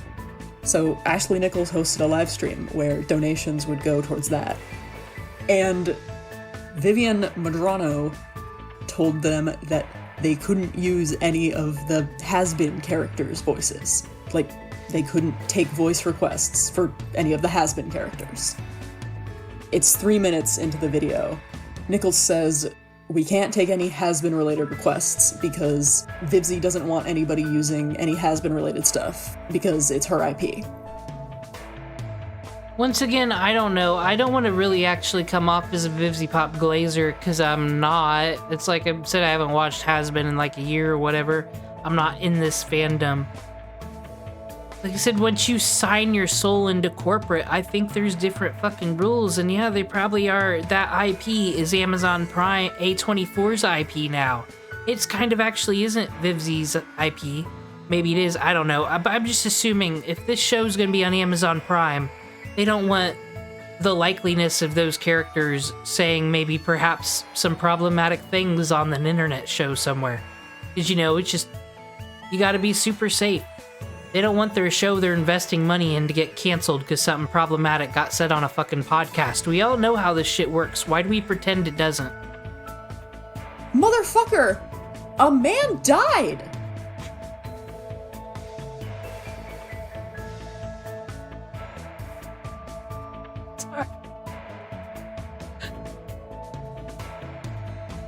Like I said, I'm sorry. I can just tell that the person making this video is fake as fuck. Doesn't give a fuck. This is the most they've emoted. This is the smoking gun right here. A person died when a person got fired from a Vivizepop production. So fucking put... Motherfucker, man died! Like... Thoughts and prayers. If you're not gonna help out at all, which I know you could because I know you're rich, you could at least... No one's allowed to win in this fucking world. You're either poor and deserve fucking everything, or you're rich and deserve nothing. You said she's a bad person because she might have made a profit. She's a fucking bad person because she couldn't hire a person whose fiance died. It's their fiance. It's not even their parent. Like, they didn't even... This is gonna sound awful, but they didn't... At least they didn't do the wedding yet. They had stuff to do the whole wedding, and then they died. It's kind of convenient that they... Okay, that's horrible. Sorry. Not actively get in the... Let's not glaze that far. Way. Everyone involved here knew that voice requests were the biggest moneymaker in the Honeycast. That fucking evil Vivizepop probably thought, well, I don't gotta do much for her because she saved all that money by her fiance dying and them not having to do an expensive wedding in the city. So it's been paid for. This fucking devil. Vivizepop's the fucking worst. A lot of people came to the stream because, you know, it was a big get-together to send off and honor a man that they all really cared for, and also an attempt to gather some funds for his new widow, who has been left with over $7 million in medical debt. So, like, lots of people showed up. Is she a widow or is it fiance? If it's fiance, run the fuck out on that bill. You weren't married to him. Because, you know, that's sort of an important event to show up to. Probably don't need to say this, but Viv was not one of those people. Although, in her defense, I doubt that she was invited. Also in the stream were Michael Kovac and Edward Bosco, the voices of... Maybe she's got more, but all she had was some, like, Michael Kovac being a sad, bitter bitty text so far, and something from a voice director. Nothing's come out, like, if these people are this appalled by that, why has nothing come out from any of them? Unless, well, she said they might be afraid of it ruining their future voice acting careers. But I still argue that Has-Been isn't that big of a deal. They'll be fine. Of Angel Dust and Alistair. You know, the two most popular characters, and the two most frequent not voice like they're actors Tom that would appear on Kenny the or anything. Honeycast. If Vivian Madrano had not said, you can't speak in the voice of Alistair or Angel Dust or take requests, this stream would have earned significantly more money. That is just sort of a fact, the way that the Earth is round. So I don't think this is a fair one at all. I bet you money this is a legal thing. You also can't have fucking... No. Said A24 owns a stake in those characters now. Amazon's invested money in those characters now. You can't have internet randos fucking impersonating them and selling themselves. There's gotta be a legal nightmare with that. Like I said, I'm sorry, I got lawyer brain sometimes. But, like, these are true facts that people just ignore for arguments like this to rile up emotion. And also on their dumb video essay that they put fucking bears in because they couldn't be bothered. Dude, Annoying Orange's video looks 80 million times better in comparison, and all his points were dumb. Screen, I'm going to put up a screenshot of a Discord conversation. And okay, receipts. I can walk it back. Screenshot of an email. Do keep in mind that both of these are alleged. These are what... Well, hang on. I categorize evidence for Viv sucking in 5 different categories, from most to least credible. Documented, substantiated sourced allegations, unsubstantiated sourced allegations, substantiated unsourced allegations, and finally unsubstantiated unsourced allegations. So this is what I would call substantiated unsourced allegations. They're substantiated in that there is some evidence, but they are... Well, I mean, there's a limited pool of who it could have been, but if they are true, they were leaked by an anonymous person. Nobody was willing to stand up and put their real name behind these, but they do have some evidence. Obviously, it's not... Actually, let me take a quick side note to talk about criminal and civil law. No, please don't go. It's relevant. You've probably heard of the phrase, beyond a reasonable doubt. Guilty beyond a reasonable doubt is the standard. Isn't Michael Kovac in fucking Amazing Digital Circus? He's fine. Why are we crying about him? That you have to prove when you are prosecuting in criminal court. What's less commonly known is preponderance of the evidence.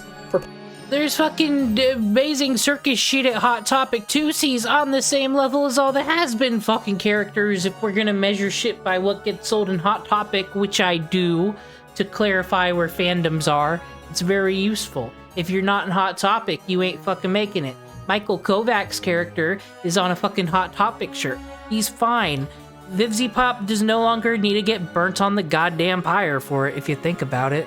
Preponderance of the evidence is the threshold that you have to reach to win in civil court, and it's a fancy way of saying that it has to be more likely than unlikely. And a lot of this video is covered by preponderance of the evidence. Basically, what I'm saying is it technically possible that Vivizepop is actually a really nice guy, and everything to come is just sort of coincidental or unfortunate or paints her in the wrong light? Sure. Or she's just a fucking businesswoman that's doing the most for her brand and her profits, where she can both make her art and be very successful and secure her fucking future. But like I said, we all want the strong fucking independent hardworking woman until we fucking don't, until she becomes evil CEO Disney is bad. I'm looking at the comments. It's basically what all the comments on this video is Vivzy's like evil Disney. Vivzy bad cause money. Oh, just threw all of her friends away. Fuck, you know, all business contracts and corporate life. Just like I said, that's not a meta. Vivzy's supposed to be like Moses and get out the fucking staff and throw it at Amazon for being, you know, having legal rules and whatnot. But then I remembered this show is for Zoomers. Why am I so mad? You know, anything's possible. But is it more likely that the person stumbling through so many controversies and so much bad behavior and so many made and then dropped friends, is it more likely that that person is actually pretty chill and everybody else is always in the wrong?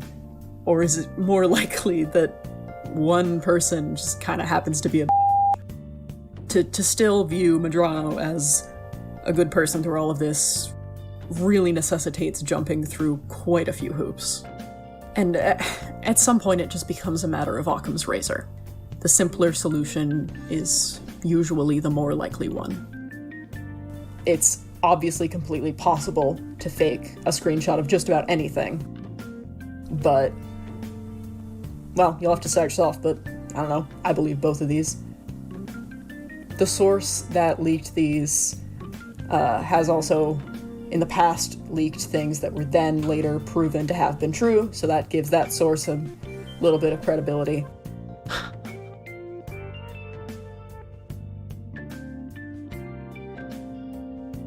It's true, you can say credible source, this person's no liar, but it's just the way the fucking internet public court. That's why I'm so fascinated by internet drama in these video essays, because like I said, I've done the legal shit. I got the lawyer brain. Everything in the law is just built off of precedents. There's actually no laws that say don't do this. Everything's statutes and based off of, you know, your state versus this. It's all a collection of precedences. So that's why I argue none of the shit Vivizepop gets criticized for is fair, because she's being held to a standard that's different than other forms of media and other creators.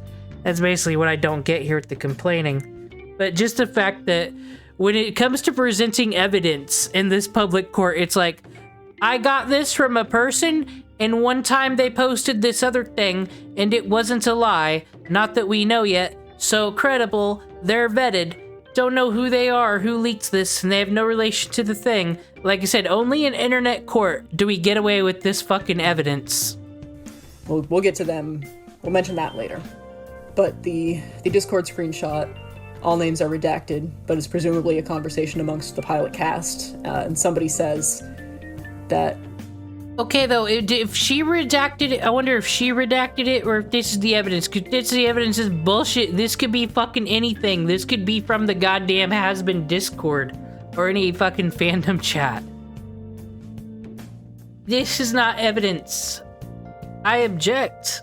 Viv intended to keep Michael and Ed from the beginning, and she also implied she'd do what she could to keep everyone. And then turned around and told people she fired them because they're friends with me. Or at least one of the reasons she fired them. Then there's a redacted message that I feel like it's probably from, assuming this is all real, allegations, etc. Is probably from Michael about Angel Dust. Here's a comment. She literally destroyed so much good and sabotaged so many people in the name of her ego. Damn. No wonder the Lucifer in her show has nothing to do with the real one. She sucked up his qualities and left none in the script. Dude is legit complaining that her Satan, her Lucifer, isn't as good as the one in the Bible. Her fucking ego, it's goddamn business. Everyone calm fuck down. Because I think that's the only character with a unique minority status. I know nothing about that Cinder VTuber drama, even though I made a video on it. I fucking know nothing, right? Because none of the VTubers are allowed to discuss what she did, really. And I don't want to fucking read a doc or watch a video essay. I'm too lazy. But what I am curious about, though, is because she is CEO of Gamersups. And everyone's always like, I'm gonna get you removed. I'm gonna get your sponsorship removed. And it's like, if she's getting those emails, she's got to not care because she went through her own cancellation. So she's not gonna be on the side of cancellation. So I do wonder how you continue being businesswoman after all that. And it does seem like a lot of Cinder's sins was business related. Her trying to max profit. Like I said, everybody's happy when people are making money, but don't spend it the way we don't want you to. Don't try to maximize profits the way we don't want you to. It's all got to go to charity.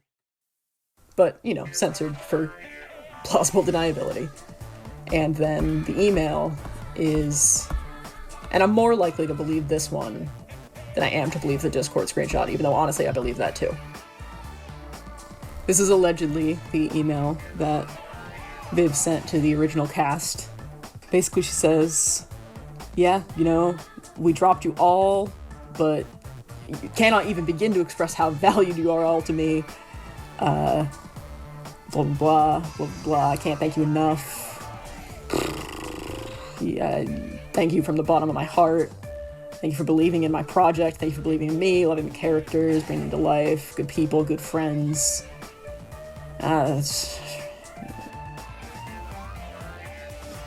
Another comment. Vivian's treatment of Charlie Alistair shippers. So these are people who ship Charlie and Alistair. I too remember what it was like to be 15 and be in a shipping community, by God. Vivian's treatment of Char Alistair trippers is absolutely atrocious. It's clear that she can't tolerate any opinions that differ from her own, and her behavior towards the fans who ship Charlie and Alistair is completely unacceptable. The way she belittles and ridicules these fans for having a harmless creative opinion. Bruh, the chick who wrote Interview with the Vampire, Anne Rice, doesn't even allow fucking fanfics to be written about her works.